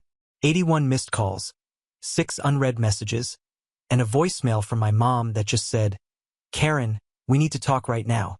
I stared at my phone, feeling that old familiar pull in my chest. The one that used to make me cave, that used to make me feel like I owed them something. But it didn't land the same this time. I was sitting in the recliner, Milo asleep on my chest, his tiny breaths warm against my shirt. The living room was half-lit, laundry piled in the corner, the faint smell of oatmeal and baby lotion in the air. I hadn't showered, hadn't eaten more than a granola bar, but for once, I felt calm. Lindsay came out of the kitchen with 2 mugs of coffee. She had her hair in a messy bun and a stain on her hoodie from the soup she was making earlier. She handed me one and sat cross-legged on the carpet. "You've been staring at your phone for an hour," she said. I told her about the calls, about the text from my sister, about how they suddenly remembered I existed the moment they needed money. She frowned. "What kind of emergency?" I shrugged. "No idea. Didn't ask." She gave me this look, part disbelief, part approval, and said quietly, "Don't. Not this time. I nodded, and I meant it. That night, when Milo finally fell asleep, I picked up my phone again. One new message from Mom. Call me when you can. It's important. There was no, how are you feeling? How's the baby? Just a demand, like always. I didn't call. Instead, I opened my bank app. My balance was $82.37. I took a screenshot, thinking for a second about sending it with a caption that said, "This is what's left after the hospital bills you didn't ask about." But I didn't. I wasn't going to beg for understanding. They wouldn't care anyway. Later that evening, Lindsay's sister texted her. Apparently, word had spread through the family chat, the one they removed me from months ago. The emergency was that my sister had spent over $2,000 buying concert tickets to resell online. Something went wrong, and now she owed the bank. They needed me to bail her out before things got worse. I laughed when Lindsay read it aloud. Not a bitter laugh, just disbelief. I wasn't surprised. My sister had always been the family's favorite storm. She could wreck anything and still be forgiven by breakfast. My mom used to say she just had a free spirit. Meanwhile, I'd been the responsible one. The one who went to college, paid my rent, kept quiet, never asked for anything. Until that one message from my hospital bed. The one they all ignored. Around midnight, my dad tried calling again. I let it ring. My mom called next. Then my aunt. And finally my sister sent a message that just said, "If you're not going to help, just say it." So I said it. "I'm not going to help." She read it immediately. No reply. A few minutes later, my mom texted just 4 words. "You've really changed, Karen." I don't know what came over me, but I actually smiled, because she was right. The next morning, Lindsay came into my room carrying a grocery bag. Inside were a few balloons, a tiny cake mix, and a candle shaped like the number 1. She grinned and said, "It's Milo's 1-month birthday. That's a big deal. We should celebrate." I blinked at her, half laughing. Celebrate what?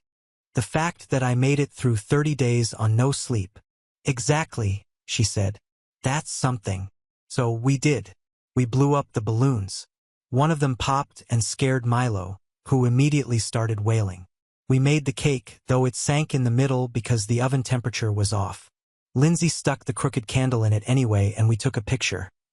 Me, her, and Milo, blurry and tired but smiling. That night after she went to bed, I sat in the quiet living room with Milo in my arms and the cake crumbs still on the counter. I thought about my family, about how they were probably sitting together somewhere, still convinced they were the victims. And then I thought about how peaceful it felt not to answer their calls. It hit me then. Silence wasn't loneliness anymore. It was freedom. But I had no idea that silence wouldn't last long, because 2 days later, someone I never expected to hear from again showed up at my door. It was a Tuesday. Milo had finally fallen asleep after an hour of fighting it, and I was halfway through folding the mountain of laundry on the couch. Lindsay had gone to the store to pick up more diapers and oat milk, and the apartment was dead quiet except for the hum of the dryer. Then came the knock. It was soft but deliberate. 3 slow knocks. I froze. No one ever knocked, not without calling first. For a second, I thought maybe it was another delivery I forgot I ordered. I peeked through the peephole and I swear my heart stopped. It was Milo's father, Nate. I opened the door halfway, still stunned. He looked like he hadn't slept in a week. Hoodie, stubble, same boots he always wore, but different. Like the chaos finally caught up to him. He didn't say anything right away, just stared at me, then looked past me like he expected to see the baby. Finally, he said, "I've been trying to figure out how to do this for weeks." I didn't respond. I didn't owe him a single word. He took a breath. I messed up. Panicked. I left. But I've been thinking about Milo every day. I want to be part of his life. It was like he was reading from a script. A very tired, desperate script. "I don't want money," I said. "If that's what you're worried about." "No," he said. "That's not. I'll help. Obviously, I should have helped. I want to try again with you. With him. I know I don't deserve it, but I had to come." There was the twist. The sudden, unexpected turn I didn't see coming. For weeks, I'd been too busy surviving to even wonder where he went. Now he was standing at my door like the past 6 weeks hadn't happened. I stepped outside and pulled the door shut behind me so he couldn't see the baby. You left me right before surgery, Nate. No message, nothing. I know, he said. I was scared. So was I. And I still showed up. He didn't argue. He just nodded like he knew that was the part he couldn't talk his way out of.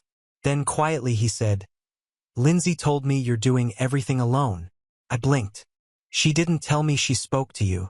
She didn't mean to. I reached out to her about Milo. She just said he was healthy and that you were okay. I didn't know what to say to that. Felt like a betrayal, but also not. Lindsay cared about me.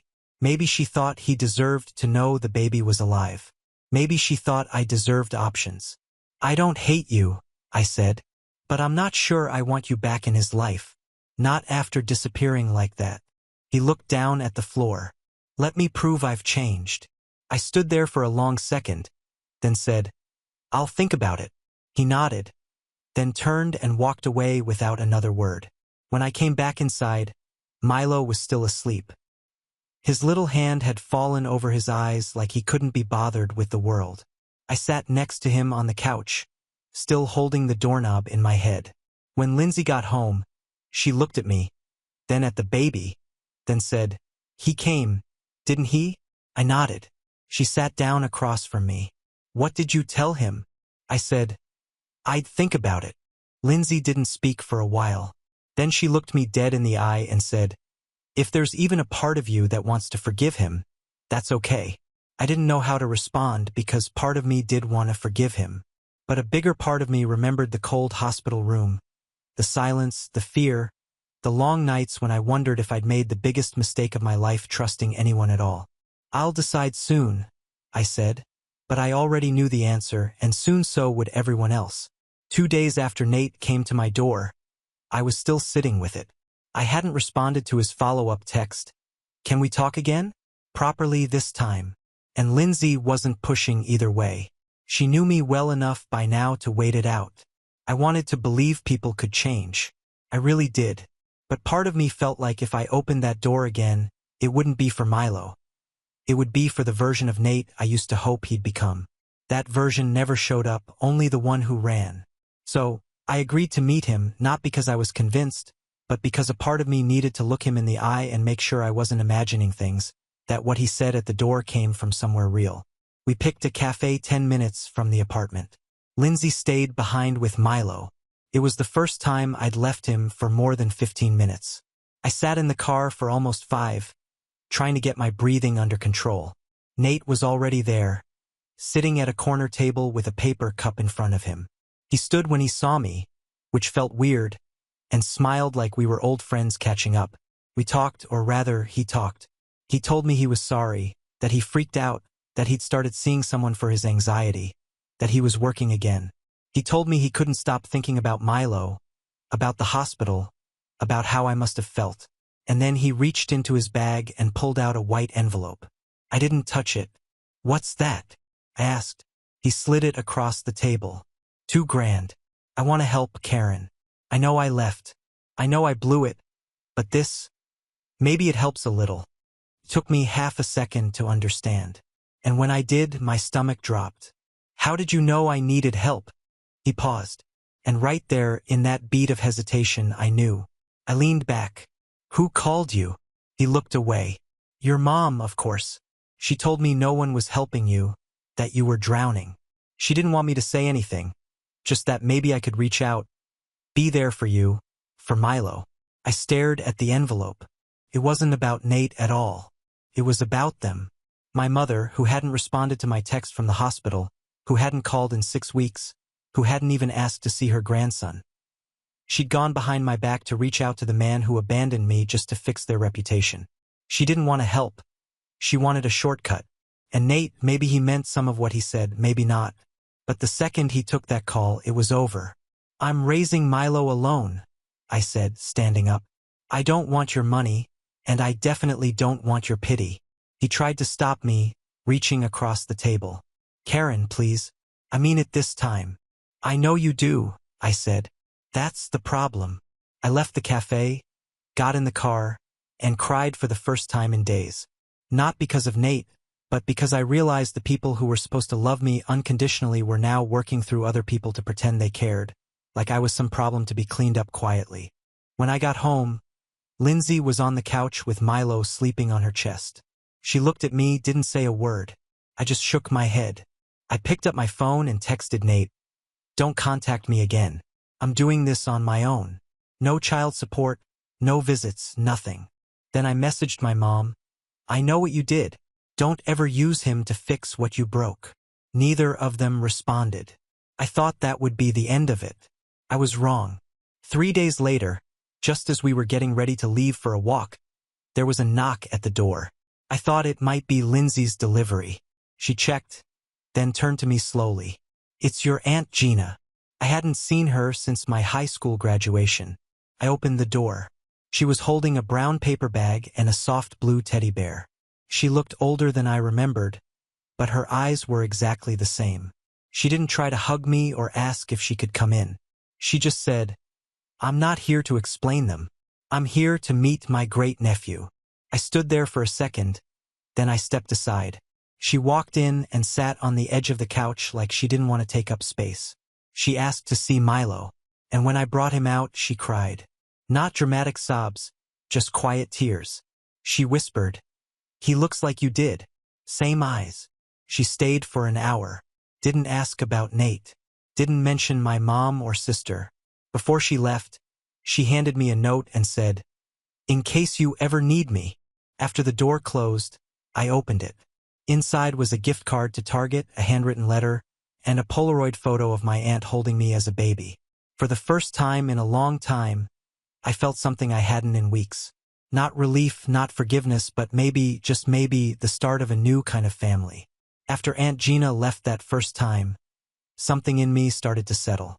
Not in a dramatic way, just this small, steady shift. The air felt different in the apartment. Calmer, lighter. Like someone had opened a window and let all the stale expectation blow out. She came back a few days later, unannounced but welcome. She brought a big pot of homemade stew, some baby wipes, and a soft fleece blanket she said she'd been saving for years but never had anyone to give it to. Milo slept in her arms while we drank tea in the kitchen. She didn't ask for details. She didn't bring up my mom or my sister or Nate. She just said, "You're doing better than they ever gave you credit for." She stayed an hour. I think she knew that was enough. That weekend, Lindsay and I put together a small photo wall for Milo's 1-month mark. I know some people think 1-month milestones are silly, but to me it felt monumental.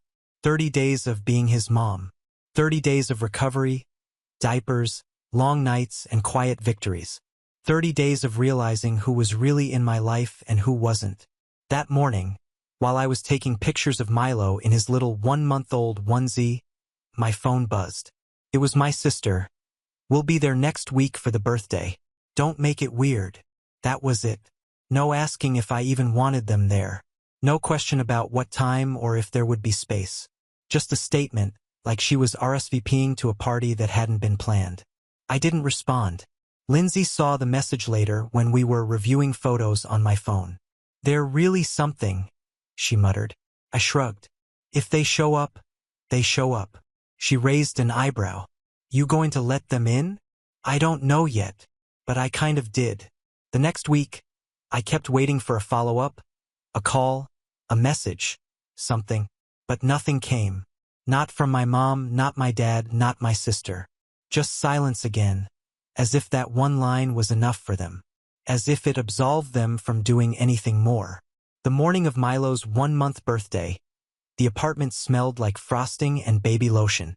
Lindsay had baked a tiny cake from scratch and decorated the living room with the leftover balloons from the last time. We didn't invite anyone else. We didn't need to. I was sitting on the floor next to Milo's playmat when there was a knock, soft, measured, familiar. Lindsay looked up from the kitchen. "That's them." I stood slowly, not nervous, not angry, just done. I opened the door and there they were. My mom in her beige sweater and too bright lipstick. My dad, looking stiff and out of place in his Sunday jeans. My sister, holding a small box with a ribbon and chewing gum like she was bored before she even stepped inside. My mom smiled.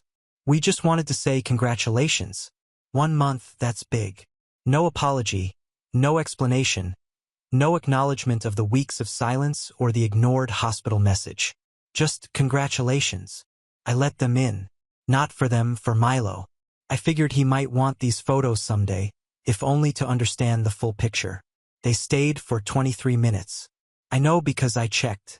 They held Milo, took pictures, commented on how much he'd grown. My sister handed me the gift, a baby book still in the wrapper with the price tag on. My mom posted a photo of herself with Milo and tagged it, "So proud of our little fighter. Welcome to the family, sweet boy." I didn't say a word. They left without asking how I was doing, without thanking Lindsay, without looking me in the eye. After the door closed, I stood there for a second. Not hurt, not disappointed, just free. That evening, Aunt Gina came by. She brought cupcakes and a helium balloon shaped like a star. She kissed Milo on the forehead and whispered, "1 month down. A lifetime to go." We took pictures, real ones. Me, Lindsay, Aunt Gina, and Milo. Blurry, laughing, no posing, just us. Later, when Milo was asleep and the house had gone quiet, I got a message from my sister.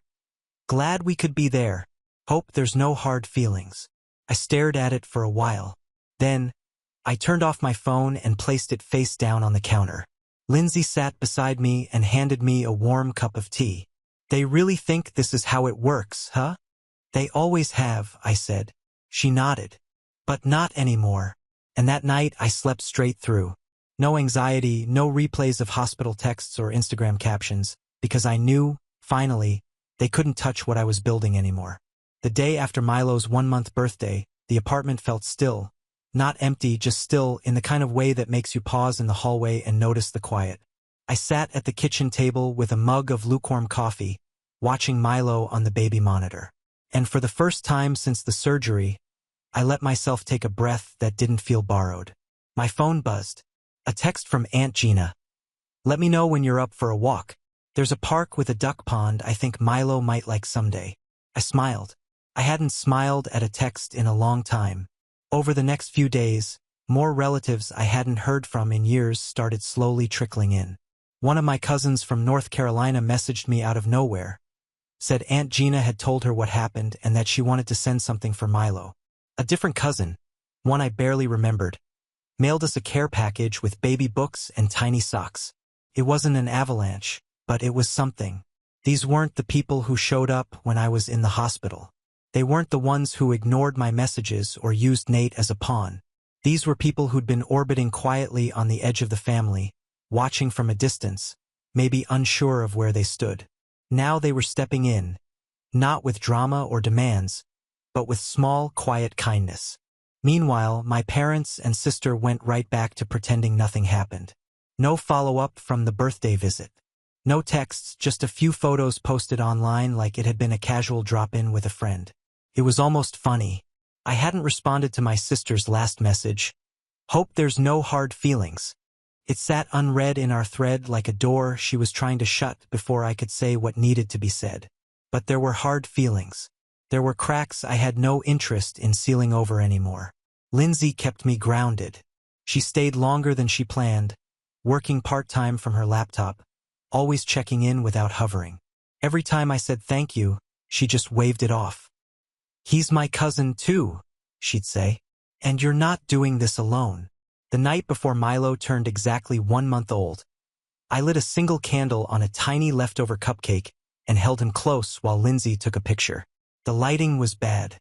My hair was a mess. But when I looked at that photo, all I saw was the truth of what we'd survived.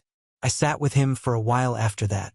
Thought about Nate, about how he disappeared as fast as he came back. Not a single word since the last text I sent. He got the message. I had meant it. I didn't want his support. I didn't want his guilt money. I didn't want him showing up when Milo turned 1 or 5 or 16, acting like he'd earned the right. If he did, I'd shut the door just as easily as I had before. The next morning, Milo's 1-month birthday, I found myself standing at the window just before sunrise, holding him against my chest. He was warm and heavy in that perfect newborn way, and I could hear his tiny breath against my neck. He made a soft sound, Not quite a cry, just a little grunt. And I said without thinking, "It's just us, kid. And it's more than enough." A little later, the doorbell rang. I opened it, expecting Aunt Gina or maybe Lindsay coming back from a coffee run. But it was my dad. Alone. He stood there awkwardly, holding a small plant in a ceramic pot. I thought maybe I could drop this off for Milo. I nodded, silent, and let him hand it to me through the door. He didn't ask to come in. He didn't try to apologize. He just said, "He's beautiful." Then he turned and walked away. No explanation, no big speech, just an odd, silent offering. It didn't fix anything, but I didn't feel the urge to slam the door either. That afternoon, Aunt Gina showed up with a bag of takeout and said, "So, when are we throwing Milo's real birthday party? Like, the big one?" I laughed for the first time all week. "You're already planning it?" "Oh, honey," she said, unpacking the food. "I've been planning it since you told me his name." That night, Lindsay and I sat with Milo on the floor while he kicked at the air like it owed him something. The three of us, tucked into our strange little family, eating noodles out of takeout boxes and watching a bad crime documentary on mute. I looked at them and realized this was it. This was what real love looked like. Quiet, steady, showing up with groceries and backup plans and open doors. Not just when it's convenient, but when it counts. Milo turned 1 month old that day, and so did I, in a way. Not the version of me who waited for people to come around. Now on to the next story. Story 7. My parents said, "This year we're keeping it small, just siblings and spouses." Then I saw a group photo, 42 people, including my ex, at the house I paid for. I didn't respond.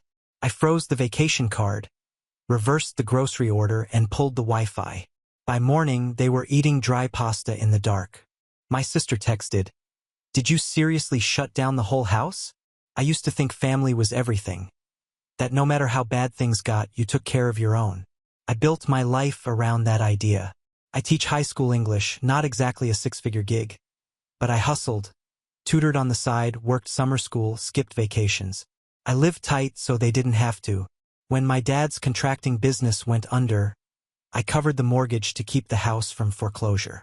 When my brother landed in rehab after a DUI and a mess with pills, I cut a check. When my sister wanted to open her Etsy candle shop and got screwed by her partner, I gave her a loan with no strings, thousands gone. No contracts, no complaints, just, "I got you." I was 32, living in a rented 1-bedroom, scraping by on chicken and rice while they drove around in new cars, took vacations and posted brunches. I didn't say anything.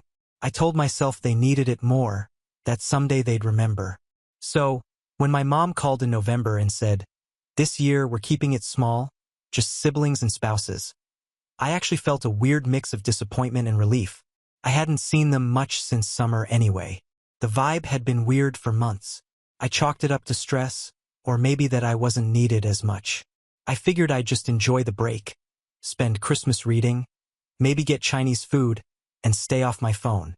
I didn't hear from them on Christmas Day. No call, no text, no Merry Christmas.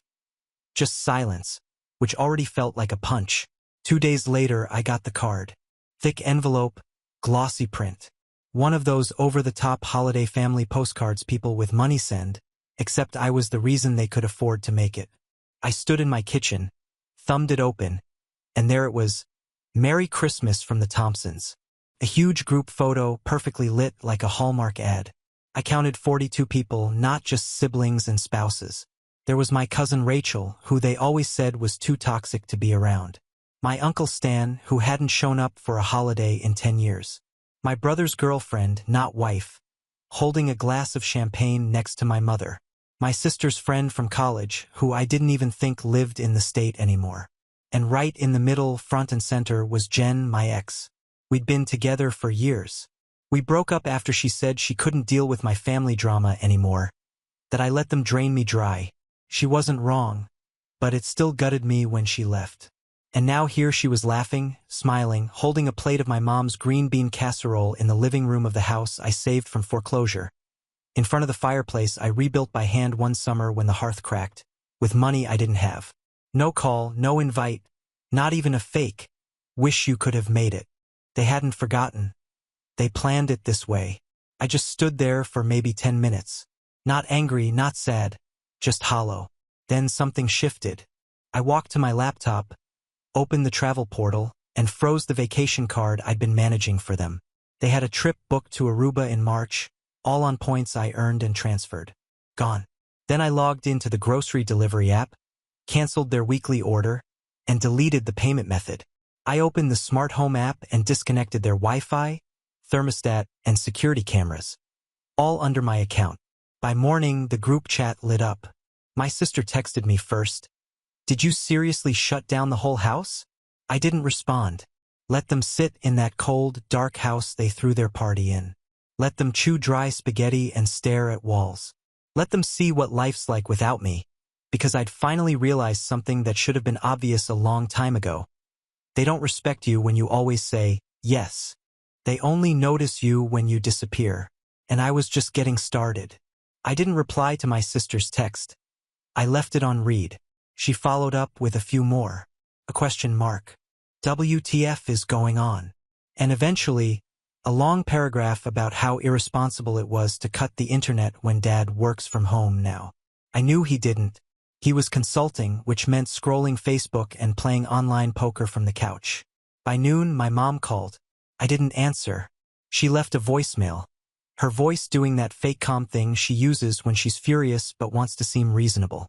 Something about the Wi-Fi malfunctioning, the fridge losing connection, and the groceries never showing up. She asked if I could look into it when I had a chance. I had a chance. I just didn't care. That evening, I checked their Ring feed, or what used to be the feed. Now it was just a black screen.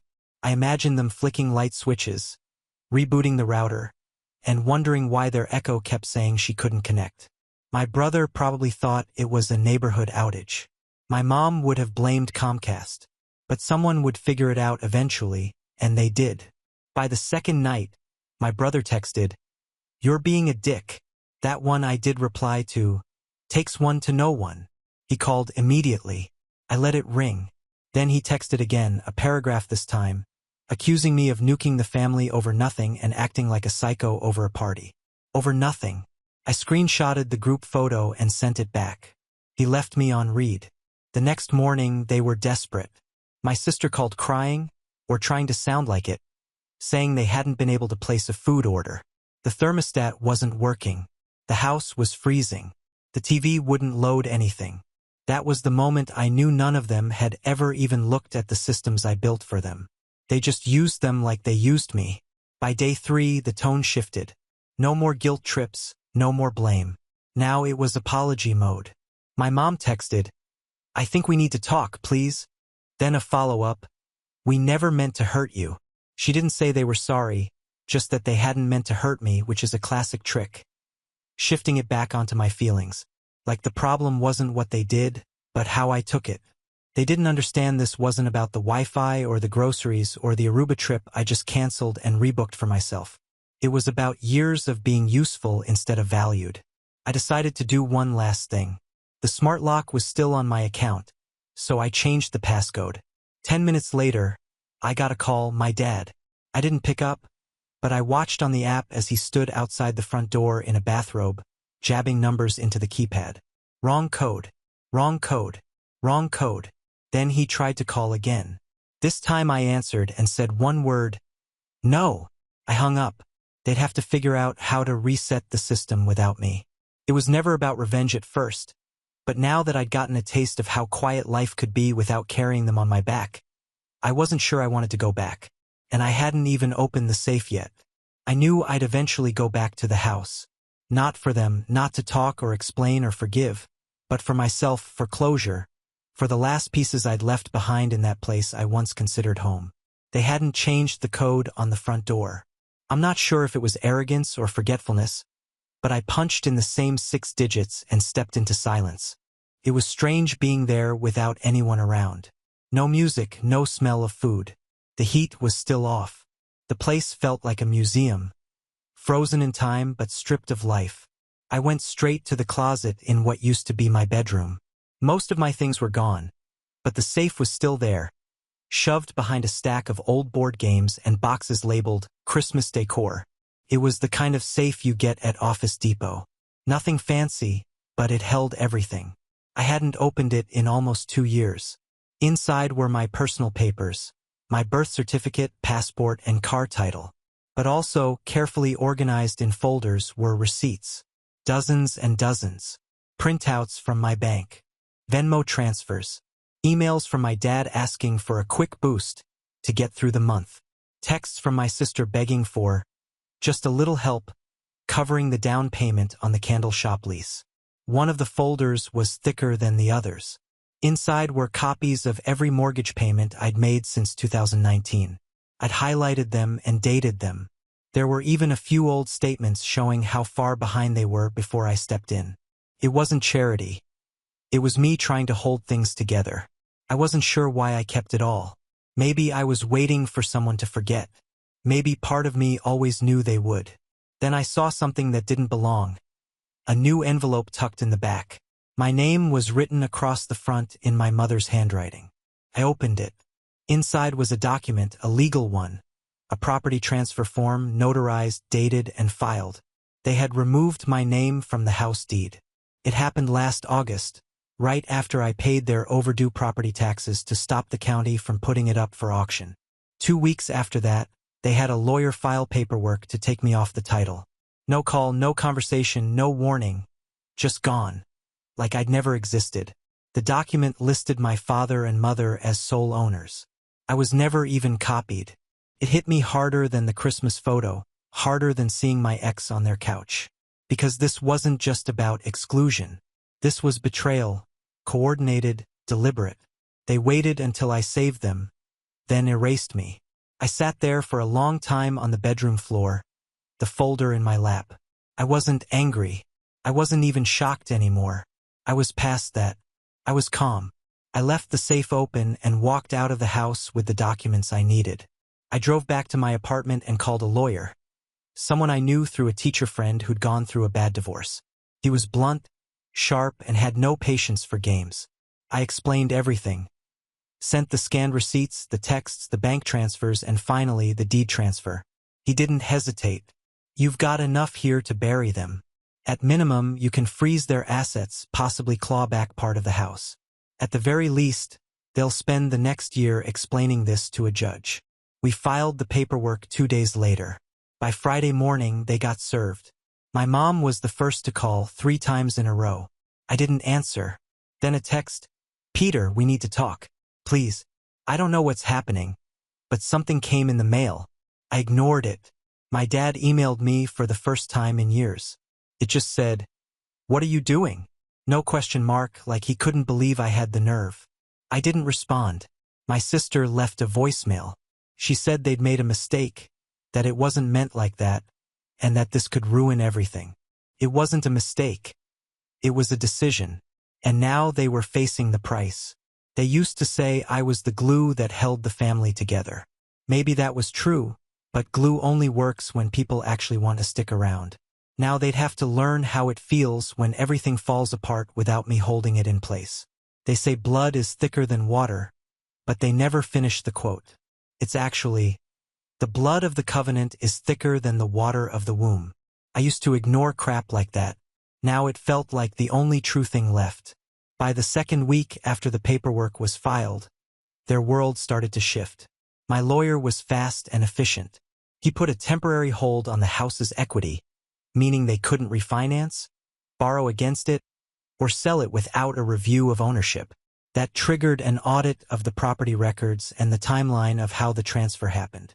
And because I had provided proof of financial contributions, with every dollar timestamped and documented, they couldn't just wave it off. This wasn't just some petty revenge play. This was legal, methodical, and measured. They tried to play dumb at first. I know because my lawyer forwarded me a letter their attorney sent in response to our filing.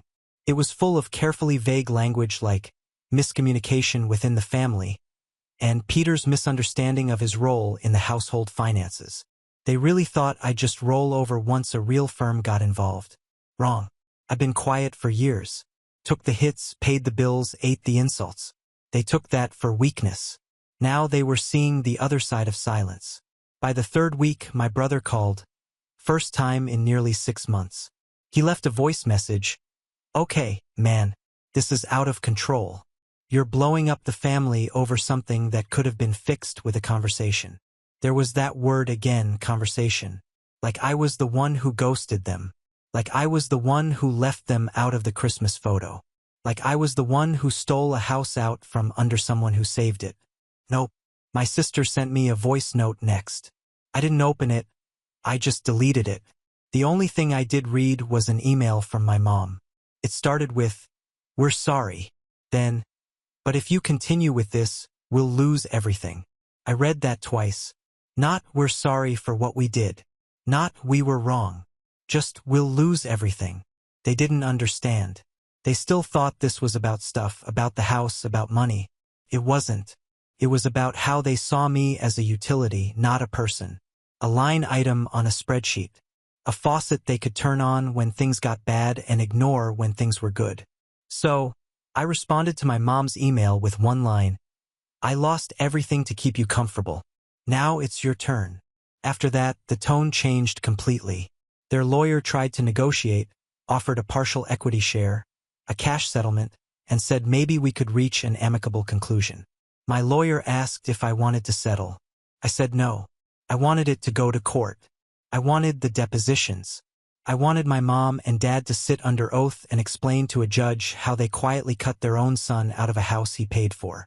I wanted to show the Christmas card in court. The 42 people, my ex. I wanted it on record. The only time I felt a flicker of hesitation was when I passed by the house again a few weeks later, just driving by. The porch light was out. The lawn hadn't been mowed. There was an overdue notice from the city taped to the window. But I didn't stop. They made it clear I wasn't family anymore. I was just making it official. They stalled as long as they could. Their lawyer filed for delays twice, once claiming illness, once saying they needed more time to gather documentation. Both times were denied. My attorney was relentless and the evidence was airtight. The court date was set for mid-May. I didn't tell anyone at work what the case was about. I took personal leave and told them it was a family matter, which technically wasn't a lie. I showed up to the courthouse in a basic suit. Nothing flashy, just clean and presentable. I saw them in the hallway as I walked in. My parents looked smaller, not just older but smaller, like the weight of being exposed had physically compressed them. My sister wouldn't meet my eyes. My brother looked angry, like I was the one dragging their name through the mud. It was a small civil hearing. No jury, just a judge, a clerk, and a pair of attorneys who couldn't have been more different. Their lawyer was all gloss and excuses. Mine was calm and focused, with folders labeled by date and source. The judge asked a simple question to start. Can someone explain why the plaintiff was removed from the property deed without his knowledge despite documented financial contributions? Their lawyer launched into a soft serve of deflections, suggesting it was a misunderstanding, that there was no formal agreement, and no proof of intent. My lawyer slid over a printed email from my dad, dated the year I covered the mortgage, thanking me for keeping the house afloat and saying, "We couldn't have kept the lights on without you."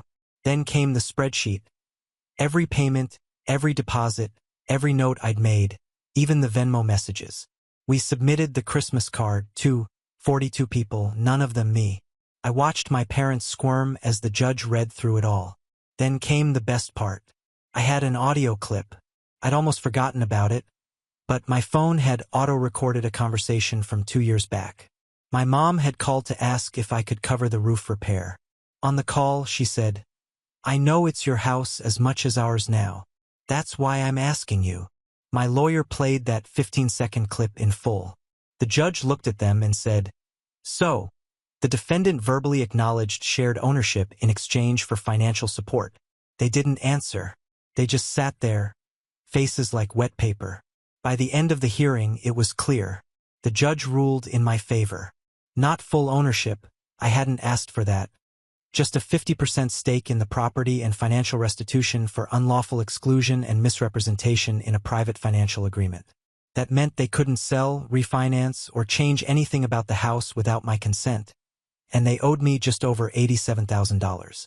They didn't have it.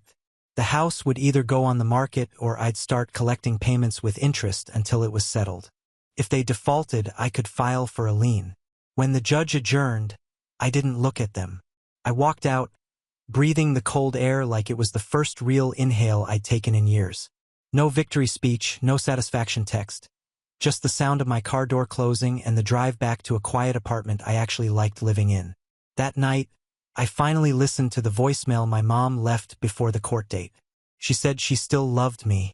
That families fight, but blood is thicker. I deleted it. She was wrong. Respect is thicker. Boundaries are thicker. Self-worth is thicker. And for the first time in my life, I had all three. A week after the judge signed the final paperwork, the for sale sign went up.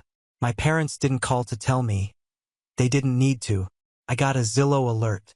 I'd saved the address years ago, back when I was still trying to figure out if I'd ever afford something of my own. The photos hit me like a cold slap. The listing showed every inch of that house. The living room with the fireplace I rebuilt by hand, the kitchen with the backsplash I tiled over 2 long weekends, even the porch I restained one summer when I was between jobs. The caption read, "Charming 4-bedroom in a sought-after neighborhood. Motivated sellers." Motivated was right. They couldn't afford to buy me out, and after the ruling, the house couldn't be touched without my signature.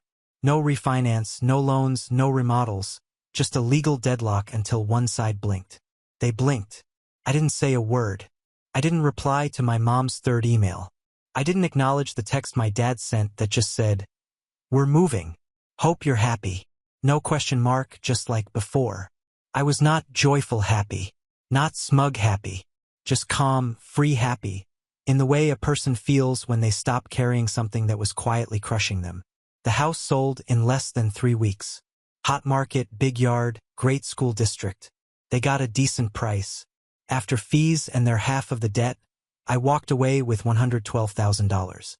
The bank transferred it into my account on a Tuesday morning. I didn't tell anyone. I left work that afternoon and drove straight to a small neighborhood I'd been eyeing for a year. I found a 2-bedroom with a little yard, no HOA, and a neighbor who fixes motorcycles in his driveway but always waves when you walk past. I put in an offer that day, all cash. Closed in 9 days. And just like that, I had a home. Not a house full of ghosts and guilt and forced obligations. A home. No more late-night calls asking for money. No more awkward holidays. No more walking on eggshells waiting for someone to remind me that I was only useful when my wallet was open. I filled my new place slowly, picked furniture I liked, painted the walls myself, bought a couch that wasn't on sale because I liked the fabric. It was the first time I'd ever created something entirely mine. No strings, no shared accounts, no fake gratitude. A few weeks later, my sister sent a long message on Facebook. She said she missed how we used to be, that she wanted to reconnect, and that life's too short to hold grudges. I stared at it for a long time. Then I archived the chat. I didn't block her. I didn't lash out. I just let it go, like a balloon that had drifted too far to ever reach again. Some part of me will always ache for the version of them I used to believe in, the family I thought I had, the parents I thought saw me, not just what I could give. But that's the thing about illusions. They only hold as long as you let them. This year for Christmas, I won't be sending cards. I won't be attending any small gatherings with just siblings and spouses. I'll be in Iceland, drinking coffee in a quiet cabin while the sky dances in green waves overhead. And I won't think about who isn't calling or who finally realizes what they lost, because I'll be too busy living the life I had to burn everything down to finally build. It had been 3 months since the sale closed and 2 since I moved into the new place. The silence had been bliss. No guilt trips, no veiled requests, no obligations disguised as invitations. I spent my evenings grading papers, planting herbs in the little backyard, and planning my Iceland trip. Then last week I got a letter. Real mail, handwritten return address, from Jen. I almost tossed it without opening it. My gut said it couldn't be good. Nothing from the past had been. But curiosity won out. I sat on the porch and opened it with a knife I use for opening boxes. It was 2 pages, neat cursive. No apologies. She wrote that she didn't know about the Christmas party until the day of, that she was invited by my sister last minute and told I wouldn't be there. She said she shouldn't have gone, but she did. She said she saw the photo later and knew immediately what had happened. She ended the letter like this: I don't know what kind of closure you're after, but I wanted you to know the version of you they erased is the one I respected the most. You didn't lose anything by walking away. You just stopped bleeding for people who wouldn't stop cutting. I folded the letter and put it in a drawer. I didn't write back. There wasn't anything left to say. But for the first time since all of it, the exclusion, the betrayal, the legal war, I felt something I hadn't yet. Not just peace, pride. Because I was finally living a life that no one else could hijack. And not even the past could touch it now. We have reached the end. If you enjoyed this video, please be sure to like and subscribe to the channel for more videos like this, and give us your thoughts about the stories in the comments section. Thank you and see you in the next video.